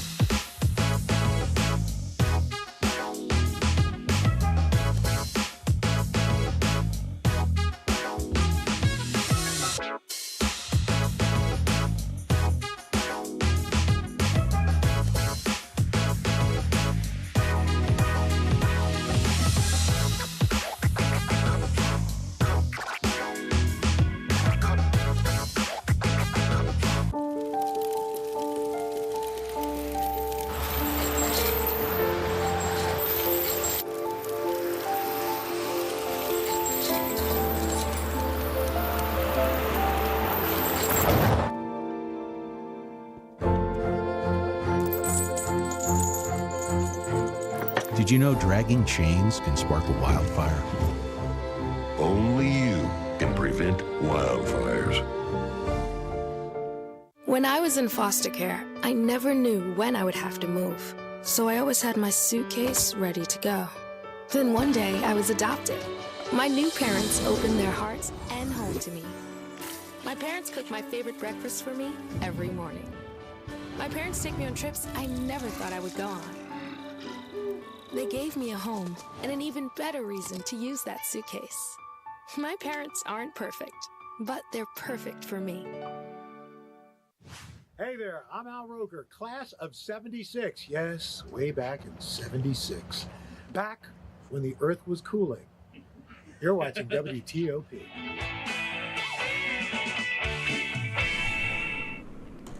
Welcome back to the Mick and Nick Show. After those hard topics, let's wind down with some fun games. Today we are playing Guess That Song. Yes. Michelle, how do we play this game? So to play this game, it will be me and Molly versus you and Megan.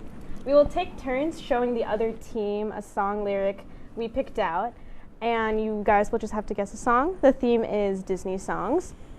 And we will do 5 rounds of this, or whenever we would have to end. And the winner gets bragging rights. So, yeah. Serious. Well, I will start off with mine first. So, for me, the lyrics are, when the wind's from the east and the sun's from the west and the sand in the glass is right, come on down, stop on by. Oh, wait, I know this one. Oh, wow. Is it? Oh, goodness. Yeah. It's not from Belle, is it? No, it's not. Or, I mean, Beauty. I'll give you... Come on and stop on by. Stop on by. Stop on by where? To the Disney movie. It's a Disney movie. I'll give you guys 5 more seconds. Can we get a hint? Yeah. You want the movie name? Sure. Aladdin. Oh, that makes sense. Arabian Nights. Yes. Yeah. I don't know Aladdin. I'm sorry. Okay. All right. What's the next song? Alrighty. Let's get down to Mulan. business. Sorry. Let's get down to business. To defeat the Huns, did they send me daughters when I asked for sons? I'm so sorry. I jumped the gun Mulan, there. What's the song? It's I'll make a man out I'll of make you. a man out We of did you. that back in I high started school. off easy, so you're good. Thank you. Can't give them the win. Okay, so next one is, it will pop up. There it is. Again, you're gone, off on a different path than mine. I'm left behind, wondering if I should follow you, had to go, and of course it's always fine. I probably could catch up with you tomorrow. Now I know you're marching north, cause I am lost in the woods. Yep. That was so bad. It's Sorry. from Into the Woods. Frozen 2. Oh, Frozen 2. Yes. Wow. Yeah. I'm so bad at these. Nice. Jonathan Groff. What was the song name? It's In the Woods. Oh, Lost in Yes. the Woods. Gotcha. Sorry. Next one. Next song, we have. And at last I see the light, and it's like the fog has lifted, and at last I see the light, and it's like the sky is new. Tangled. Mhm. At last I see the light. Yes, yes. Next See the up, light we from have, where does it say you gotta live and die here? Where does it say a guy can't catch a break? Why should you only take what you've been given? Why should you spend your whole life living trapped where there ain't no future? Is that It's from a musical. a musical? A musical, Disney musical. It's not High School Musical? No. Oh. It's like an actual musical, like Yes. a Broadway musical. It has, Jeremy Jordan. Yes, Jeremy Jordan. Lead. Oh, wait. And, Jeremy Jordan. Jeremy Jordan. Catherine, he was in something. Into the Woods. He was in Newsies. You have Newsies? That is from Newsies? Yeah, what song from Newsies? Oh, is it like Now's the Time to Seize the Day? No. I'm so sorry to every musical person out there ever. I promise. is. I did the musical. I did not. Or like I watched it at least. It's a place. Yeah. No. I guess Not that's really a nice high. Yeah, a nice high note. You can guess. Santa Fe. Okay. I'm losing my voice, so that was You did well. Okay, what's the next song? Okay, yeah. Is there? Yep. Well, it goes to St. Louis, down to Missouri. Oklahoma City looks oh so pretty. Is this Princess and the Frog? Is it no? I don't think so. Wait. Wait, what movie is it from? You were right on the movie. I was it is right. It's Princess from Frog. Princess. Is that the opening? Is it Almost There? Yes. Oh, it is. Yes. They're winning. Yeah, I did it It's too okay. easy. It's okay. What's the next one? Okay, I gotta say what's on my mind. Something about us doesn't seem right these days. Life keeps getting in the way. Whenever we try, somehow the plan is always rearranged. I got to move on and be who I am. Why do you have to go? I gotta go my own way. Yeah, High School what's that Musical. from? What's the name of it? Gotta go my own Yeah, way. you literally said Vanessa name. High Hudgens. School Musical 2. Nice. But what about us? Yeah. What about trust? And I think we have one more, right? No, you have one more each. Yeah, so I you're have one more. next. For even if I'm far away, I hold you in my Oh. heart. I sing a secret song to you. Each night we are apart. Remember Me from Coco. Yes. Made me sob. Oh, Absolutely I love sob. that movie. So Watched it like 3 times. Yeah. Yeah. We have one more, right? I think we have 2 more I actually. think I yeah, have one each. more. Yeah, we do. So Yes. mine is, I believe we all have a soulmate, the chance for a perfect duet. I believe in hopeless devotion. I just haven't found it yet. But in my mind, I see the chick who is meant for me. She'll be someone who is loving, someone wonderful and true. Molly's ready. The kind of boy that makes you smile even when you're feeling blue. Meant to be from Teen Beach Movie. Nice. Good movie. Love the oh, song. I know she's out there. Didn't they make a did they make a second one? Yeah, they did. Okay. It's not good. It's not good. Oh, sorry. You know, Yeah. Kind of like Bruno, you know. What's the last one, Michelle? Alrighty. Next song. This old town can slow you down, people taking the easy way, but I know exactly where I'm going. I'm getting closer and closer every day. 'Cause I'm almost there.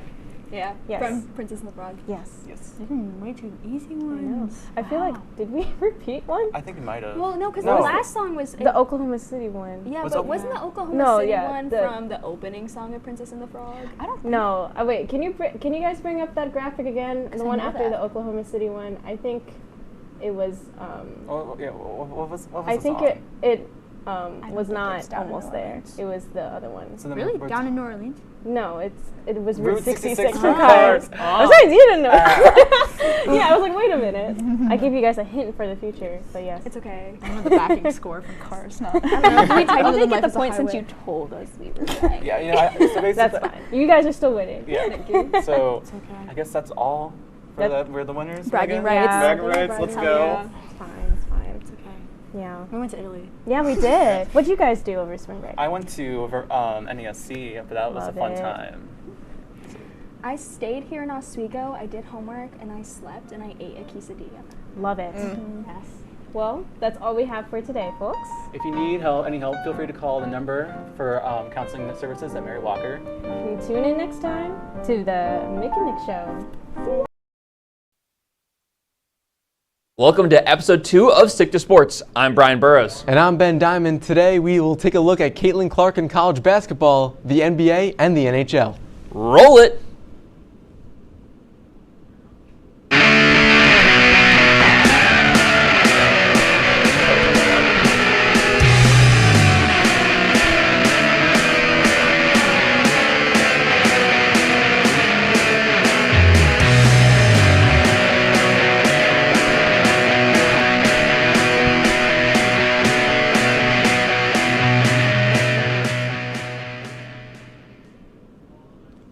During number 6 Iowa's 93-83 win over number 2 Ohio State, college basketball phenom Caitlin Clark became the NCAA's all-time scoring leader. The senior guard eclipsed Pete Maravich's 3,667 points in a 35-point performance in her final regular season home game. Clark heads into the postseason with 3,685 points, with the Big Ten tournament and national tournament still to play. Ben, Clark announced Thursday that she's headed to the WNBA draft. Does she have a shot at going down as the greatest women's basketball player ever? I mean, absolutely. I mean, it is still really early. I mean, she hasn't been drafted yet. But what we've seen from her so far, it's not a flash in the pan. I mean, she's doing this for, pretty much her whole life, but really come to light over the last few years. And it's not stopped. I mean, she's averaging 32.7 points per game and 8.7 assists per game. Both lead college basketball. I mean, and it's been consistently. I mean, you just mentioned her 35-point performance to break Pete Maravich's record. Consistently doing this and just shooting from, from half court all the time, and it's really just been really impressive. And I can see it in the next 10, 15 years, really this conversation being visited again, and at that point, we'll revisit it, and I think she will go down as one of, if not the best player in college basketball. Yeah, I think college basketball definitely. I think you could even look at maybe even one of the best women's basketball players to ever play the game. I know she hasn't hit the WNBA yet, which is kind of where that legacy is going to be cemented, but she scores at all levels. She's just going to be completely dominant as a player. I'm thinking like Sabrina Ionescu levels, how she came into the WNBA and was just amazing right away. She's going to reach Diana Taurasi's all-time scoring list record pretty quickly in WNBA in her career. I completely agree. And the number 11 Baylor Bears defeated the number 14 Kansas Jayhawks 82-74 on the back of a strong second half where they outscored Kansas 47-40. In the loss, Hunter Dickinson and Kevin McCullough Jr. both scored 20 points for the Jayhawks. On the other side, Ray J. Dennis led the Bears with 19 points and 10 assists. After a bit of a rough stretch, losing 4 of their last 7 games, are the Jayhawks still a candidate to make a run during March Madness? Yes, I think they are. It really just depends on where that seeding is. Despite this rough stretch, they're still ranked number 14 in the country. They did fall 7 spots this week in the recent poll, but that still puts them in the top 3 or 4 seeds in the country. They also have Bill Self, excellent head coach. He will be able to turn this around. He just knows what he's doing. He has all that experience in the tournament. But the biggest problem for this run is going to be the seeding drop. If they fall into that 5-6 range, another loss, they do have Houston coming up on their schedule.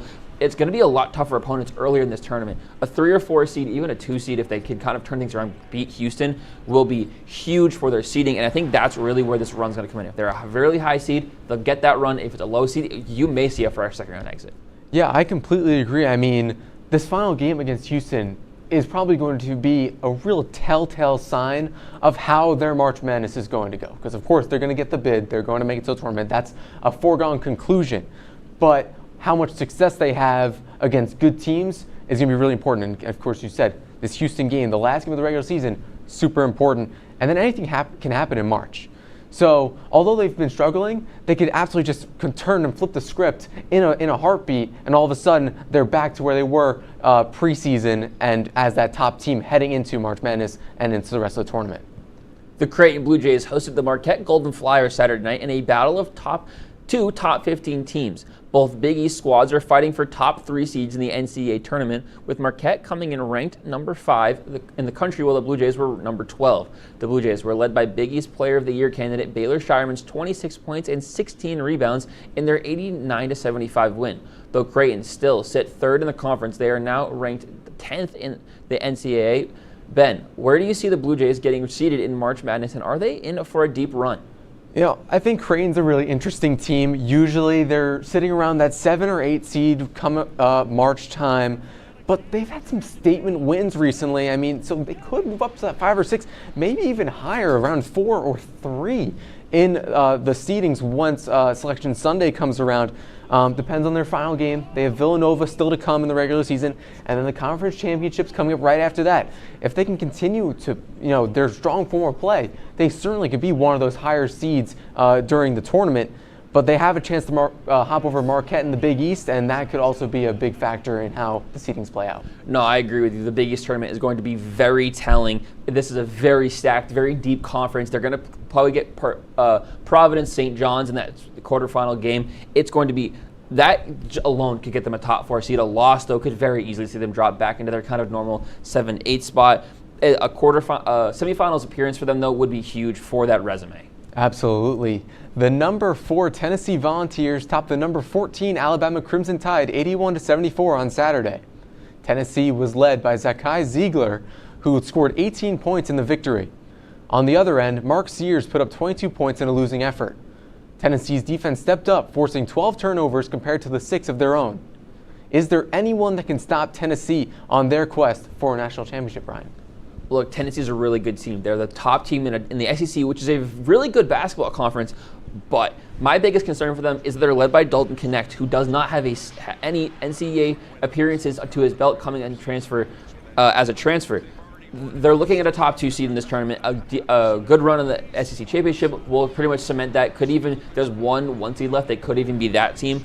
But They do have some experience left from last year's run, but having their top scorer, like 20 per game score, not having any experience is going to hurt, and it's going to be hard to kind of balance that out in that maybe that first, second round if he doesn't figure things out.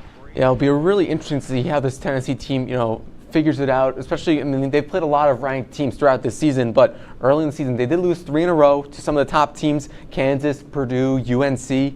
But of course, they've hit their stride. This is why we're having this conversation right now. Can they go all the way this year? But will they be able to beat these teams when it comes to tournament time? It's certainly something that we'll have to watch out for, but I think they might be up to the task for it. We're going to take a quick break. When we come back, we'll get into the NBA and NHL here on WTOP-10.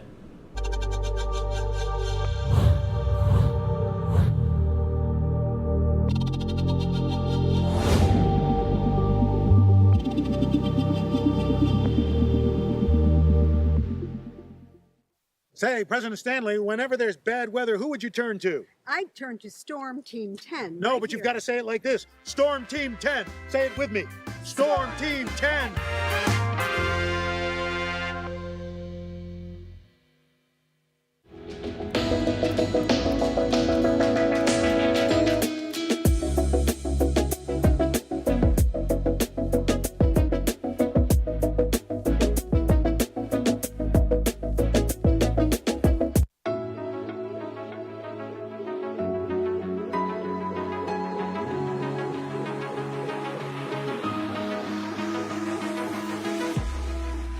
Roll it.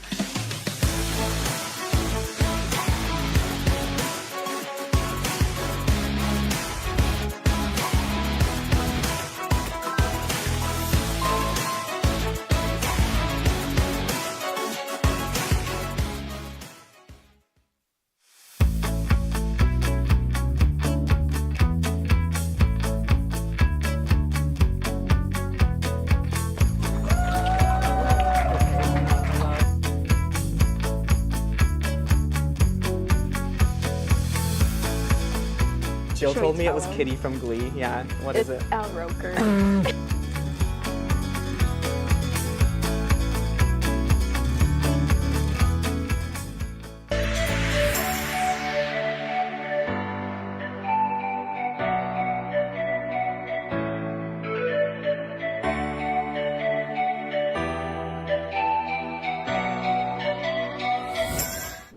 Welcome back to Stick to Sports. And a battle between number 2 Timberwolves and the number 4 Clippers. The Clippers snuck out of the Target Center with an 89-88 victory. The Clippers are 2.5 games out of first place in the West and 2 games behind the T-Wolves in second. It's looking like it's going to be a tight finish at the top of the West with the Thunder and Nuggets also in the mix. Ben, how do you see it shaking out? It's really interesting to see how this Western Conference is going to shake out because of that top 4, the Thunder, the Timberwolves, the Nuggets, and the Clippers all being within 2.5 games of each other. But I think it's how it's going to shake out. It's due to experience, and I think that team with the experience, the Nuggets, I think are going to come out on top. I know it's kind of the basic pick because coming in, they are the favorites to take the Western Conference. But I think that experience that they have and the pedigree that they have, they're going to get it done again and start with that 1 seed. I personally like OKC as the 1 seed this year. I think they've been defending home court. They're 24-6 there, and they're just a really good overall team this year, led by Shai Gilgeous-Alexander. I think the Nuggets going to come in second with the Clippers third, and I think the T-Wolves, being that young team, not a lot of playoff experience, are going to kind of fall back to fourth. For me, it's going to shake out. Suns, Kings, and Pelicans are going to finish 5, 6, and 7 as well. It's going to be a horse race towards the end of the season. The Boston Celtics steamrolled the Golden State Warriors 140-88. The Warriors could not get anything going, shooting 17% from behind the arc and committing 17 turnovers. Jaylen Brown led the way for the Celtics with 29 points. Brian, is this Celtics team one of the most formidable teams of all time? Simply put, yes. They did everything right in this offseason. They sold the right players away. They brought the perfect players in to fit the system. Kristaps Porzingis, they brought in the offseason, 20 per game scorer, is a perfect both post defender to replace Robert Williams, who they got rid of, and then you add Holiday for Smart Swap as a defensive guard, but who's I think is just a better facilitator, which is what they were kind of looking for. And then off the bench, you got Pritchard, Horford, and Hauser, who kind of came out of nowhere as that third player off the bench. Horford, very experienced, and Pritchard kind of coming into his own a little later into his career. I mean, it's like you read my mind. I was going to say the same things, about Drew Holiday coming in, Kristaps Porzingis coming in, filling those roles and fitting the spots where they need to be perfectly. Porzingis really, spreading the floor, but also being, as you said, down low in the paint. Drew Holiday, fantastic on defense, and they really have a really well-oiled machine, and they're really showing it. It's been an up and down stretch for the Philadelphia 76ers since they lost Joel Embiid 14 games ago. They have won back-to-back games just twice, but did accomplish the feat when they knocked off the Dallas Mavericks 120-116 Sunday night. Tobias Harris and Tyrese Maxey combined for 52 points, and Kelly Oubre added 21 off the bench, 19 of which came after the 4-minute mark of the third quarter. Ben, with Embiid still having no timetable on his return, where do you see the Sixers team finishing in the East? I mean, the Sixers done a pretty solid job. Obviously, as you could see, 6-8 in their last 14 games. But you'd imagine when you lose your star player that you might actually take a bigger hit than that, be even farther below 500 in their last 14. So they've done a really solid job of staying kind of consistent, keeping pace in the East. They're still in that 5th spot. I think they could still finish there, but it depends on, if they can keep consistent. If they falter a little bit, could fall a couple spots, but if they keep pace, other teams might fall and they might jump over them. Yeah, the East is tight, where it was 2.5 games at the top of the West. It's 2.5 games separating 4 to 8 in the Eastern Conference. The Sixers, to me, they feel like a play-in team without Joel Embiid. If they get him back before the playoffs, I think there's maybe a chance that they're 6th seed, but without Embiid, it just kind of feels like they're going to finish in that 7 or 8 spot top of the play-in tournament. Absolutely. And now moving over to the NHL, after a 5-1 beatdown against the Los Angeles Kings, the New Jersey Devils fired their head coach Lindy Ruff. During a season marred with injuries and underwhelming performances, this move does not come as much of a surprise. The Devils currently sit in 6th place in the Metropolitan Division with 64 points in 61 games played. Is this team still primed for a playoff run with a new voice? Or with the trade deadline looming, is it time for a little bit of retooling for next year, Brian? Look, if you're going to fire a coach, this seems like a weird time. It feels like a weird time, but I think it's a good time. The trade deadline is right around the corner. It's the end of this week. Having an interim coach can usually rally a team. Players will usually kind of come behind this interim coach and push. And they have 2 games this week, so I think you win 2 games, you make an acquisition. You lose 2 games, you start trading people away. But these 2 games this week are going to be vital for what the decisions they make on Friday. Absolutely, and I mean, they have a solid roster. They've just been really depleted with injuries, really forcing them to go into their AHL depth, which has not worked in their favor. But I think the new voice, Travis Green, their interim head coach, could help change the rhythm a little bit, and maybe they grab a couple pieces of the trade deadline to also facilitate that as well, the little bit of a rhythm change. But right now, they're in a real awkward spot, I feel. The Toronto Maple Leafs have been on a tear recently, winning 9 of their last 10 games and shooting up the Atlantic Division standings. Their last win came in a shootout against the New York Rangers after going down 1-0 in the first. They had it tied at 2 after 2, and both squads grabbed goals in the third. A goalless OT led to a shootout where the Leafs would grab victory. Ben, the Leafs are red hot right now and only 6 points behind a struggling Bruins squad. Is this the year they finally get past the first round? I mean, they were able to do it last season, and I think that was really important to kind of, break through. Finally, there was this curse. They couldn't get past the first round. They were able to do it.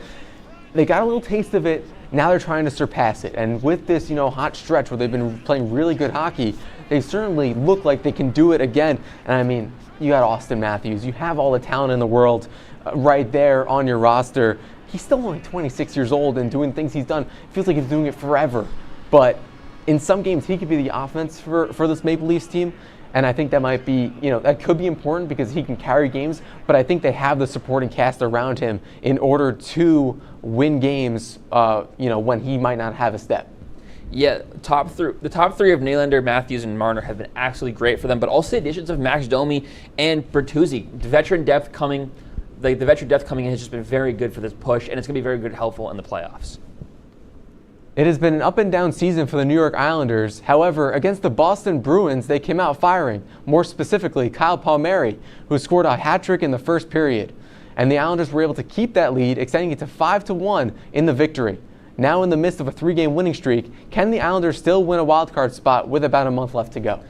It's certainly possible. They have some games in hand. They're not super far behind in that wildcard race.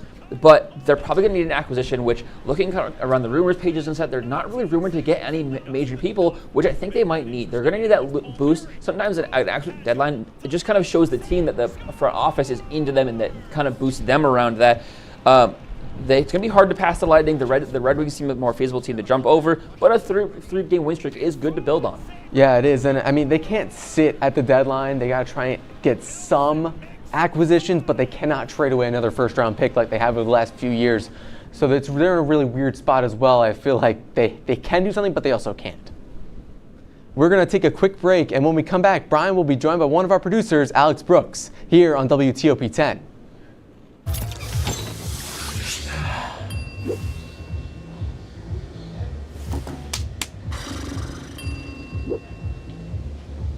If you need to do something to feel okay to drive, you're not okay to drive. Don't drive buzzed.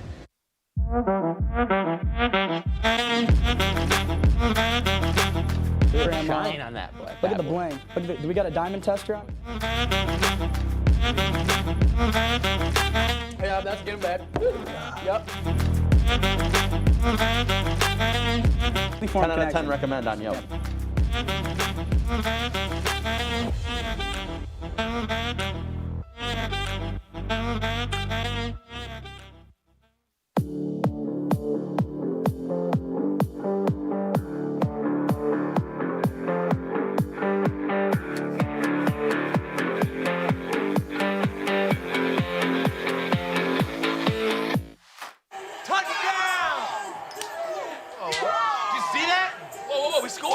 We're going to the playoffs. I can't believe I missed that. Every time I'm buzzed, I spend too much time on my phone. What? I should take your phone away. No. I'll call for a ride. Hey, why does my face look like that? I'm playing with these new face filters. Okay, you know what? Yep, that's mine. I'm gonna need that back. No. Kevin!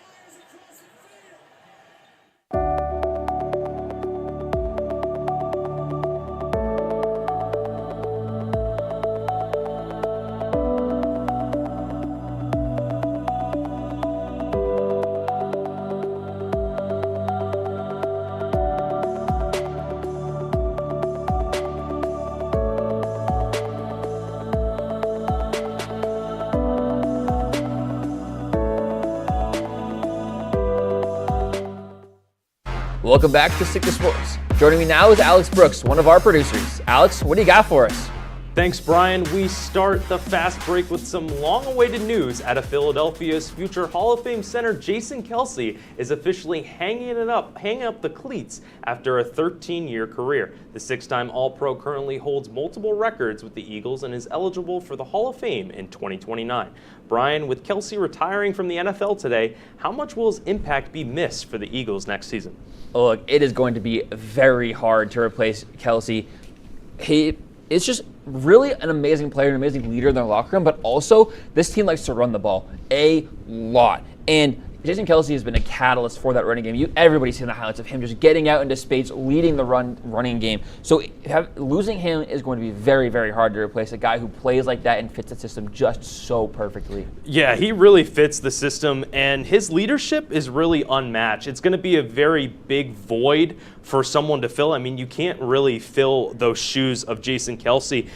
You know, they obviously, you mentioned they had one of the best run games from that 2017 team all the way to the 2023 team when he retired. But they do have someone, Cam Jurgens, someone that Jason Kelce, he handpicked in the draft for the Eagles to replace him. So that's going to be interesting to see down the stretch. We stay in the NFL offseason as one of the first big signings come out of Tampa as the Buccaneers have re-signed star wide receiver Mike Evans to a 2-year extension. The 5-time Pro Bowl wide receiver has been the guy for the Bucs since he entered the league, eclipsing over 1,000 yards in every season in his 10-year career. Brian, with Mike Evans now locked up, does this make the Bucs a true contender again in 2024? No. Simply, no. One receiver does not change the future of a franchise.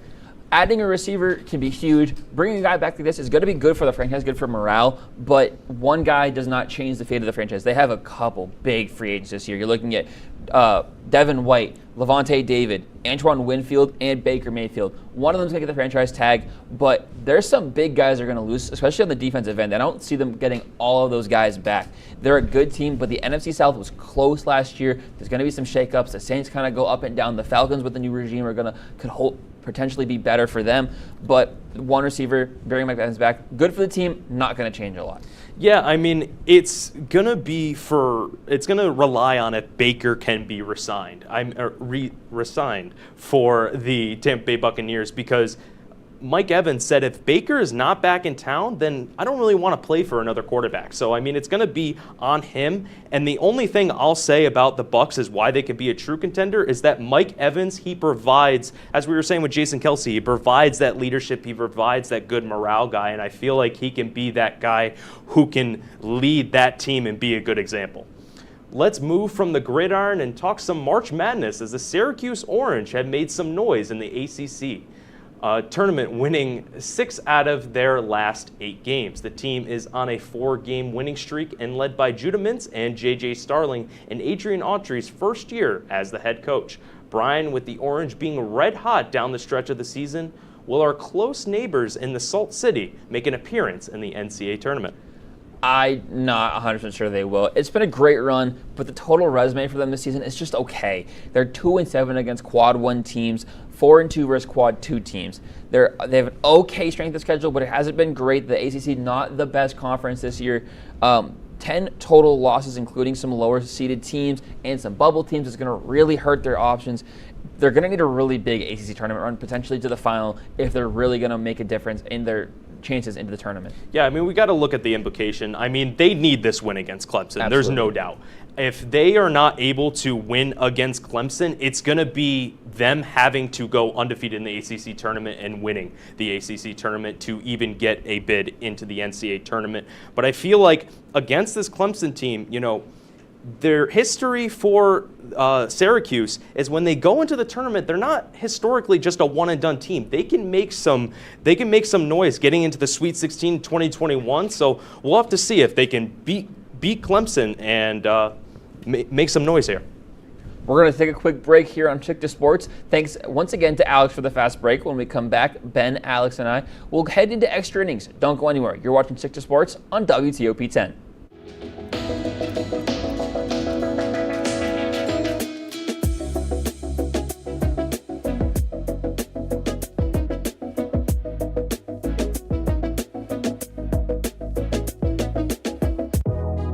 Welcome back to Major Discussions.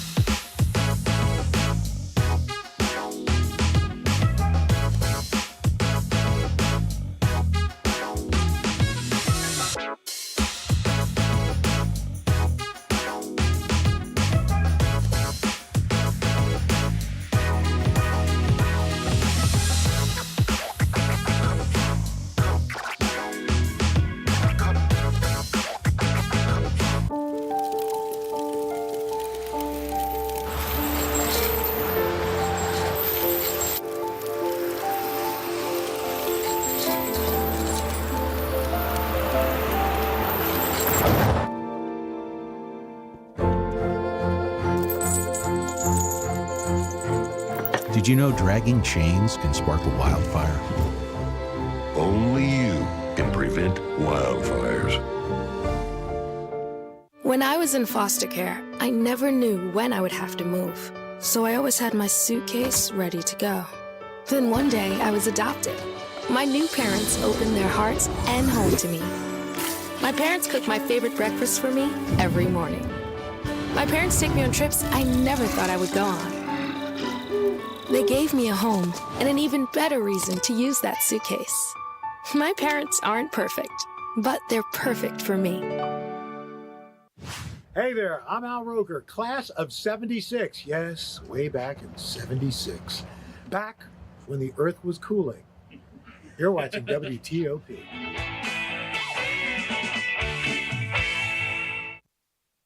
Back to Stick to Sports. Now let's get ready for everyone's favorite segment, Extra Innings. We'll take a look at the standings from last week, and Ben, I feel like it's the same from last season. It's the same. Brian is ahead again. So let's take a starting look it at over. that. We're starting it over. Let's go. It's the same. I can't believe it. I mean, it's of course. So essentially, we have to just start picking with him, make it really boring. Yeah. Start picking with Brian. No. Yeah. We need to do better. We really need to. Yeah, we need to step it up. We're 2 and 3. We're still at the same level. We're right there. Like, We're really close. All right. I got this. Well, I'm taking. Sorry, 5-0 Let's Eagles. let's move over to some of our best bets. We're going to start with number 3 Purdue versus number 12 Illinois. Illinois 14-2 at home. They're really hot right now. But Ben, I'll start with you. Who are you picking? You know, I said it earlier on the Empire Sports Report. I'm going with Purdue in this one. I know they're not favored with Vegas, but I still think that Purdue can come away with the victory. They're much better known as a regular season team, so I think in this really tough matchup they can take this one. I agree. I like Purdue as well. I think the Boilermakers at number 3. They're locked in for the 1 seed, but I think they know their season's not over. They want that top 1 seed. They're going to play it hard, and this is a big resume booster. I'm going to go with the hot hand with Illinois. I'm actually going to take Illinois in this one. 14-2 at home, 8-2 in their last 10. I think they'll play. I mean, they're not even upset, but they'll win this one against Purdue. We'll move over to number 4 Tennessee Volunteers versus the number 17 South Carolina. So Brian, I'll have you start off. Give me the Volunteers. I like them in the regular season. They've been playing really well. They lost to South Carolina earlier this year, and I think this is just a big comeback game for them. They're going to bounce back, and they're going to get this W over South Carolina. You know, this one's really tough because, you want to pick Tennessee. You want to try and see the upset with South Carolina, but can you go against the Volunteers? We just talked about them. I think you got to go with the Volunteers in this one with their hot hand. Yeah, we're going to go all 3 for 3 on the Volunteers. So Tennessee all the way there. So we're going to move over to some NBA, the Indiana Pacers versus the Dallas Mavericks. So Ben, do the Dallas Mavericks get their revenge against the Indiana Pacers? What do you think about that? Oh, this is a good one. I really like this matchup. I like the matchup between Halliburton and Irving and Doncic. It's going to be really, really interesting to see. I think the Mavericks are going to take this one. I think the Kyrie Irving Doncic duo is just the better duo right here versus the Halliburton and Miles Turner one. Give me the Pacers. I don't know. The Mavericks just kind of been slow this year. I like the Pacers. I like them. I think this is their playoff push. This will be a really big win over a big player like Luka Doncic. And Brian, you're always going against Ben, but I'm going to pick the Mavericks on this one. So me and Ben are going to try to get that one for the Dallas Mavericks. They're going to get the revenge. So we're going to move over to another NBA matchup, the Phoenix Suns versus the Denver Nuggets. Brian, start us off. Give me the Nuggets. They're top. I think the Suns are trying to make that comeback, get themselves out of the play-in tournament, but you said it earlier, they're a very experienced team. They're trying to push for that top seed in the West, and I like the Nuggets a little bit more. You know, it makes me feel good when we agree, Brian. I'm also going to go with the Nuggets based on what we were talking about earlier about the Nuggets, how I feel like they could be that one. I think they'll take the matchup against the Suns this one. Yeah, I'm not going to overthink this one. I'm going to take the Nuggets as well. So 3 for 3 on Denver. We're going to move to our last segment, the Oilers versus the Bruins. Ben, quickly, start us off. The Oilers, they've been much better since the first half of the season. The Bruins have been a little slow, but they did win tonight against the Maple Leafs. I'm going to take the Oilers in this one. I'm going with the Bruins. I'm a Boston boy, so I'm going to take the hometown team. But I also just think they're going to have to make a comeback soon. At some point. It's going to start with after tonight and tomorrow. Or the next game. Sorry. Yeah, Brian, for the first time, I'm gonna go with you. There we go. With this, I'm gonna ride the hot hand with Brian Burrows on this one. Yeah, I'm gonna take the Bruins as well. So that's gonna. The Oilers are gonna win it. So that's simple as that. We'll see. We'll see what happens. That's all we have time for on this episode of Sick to Sports. Be sure to tune in next week right here on WTOP-10.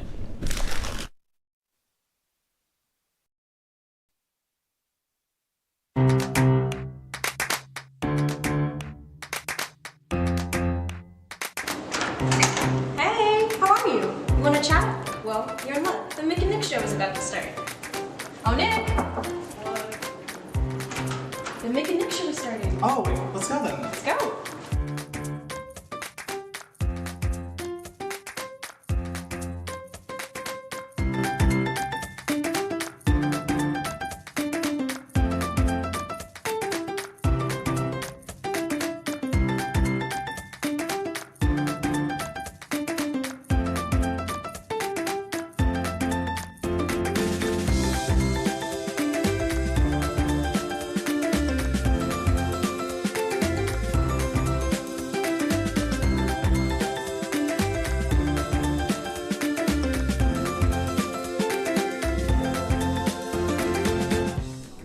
Welcome to the Mick and Nick Show. It's great to have you join us. Nick, what are we going to talk about today? Well, today we're going to give you guys kind of a set tour and then slide right into real talk with coloring pages and end up with a fun let's play of us playing Overcooked 2. So excited. That was also a really cool intro. I wonder who edited that. Yeah, I don't know.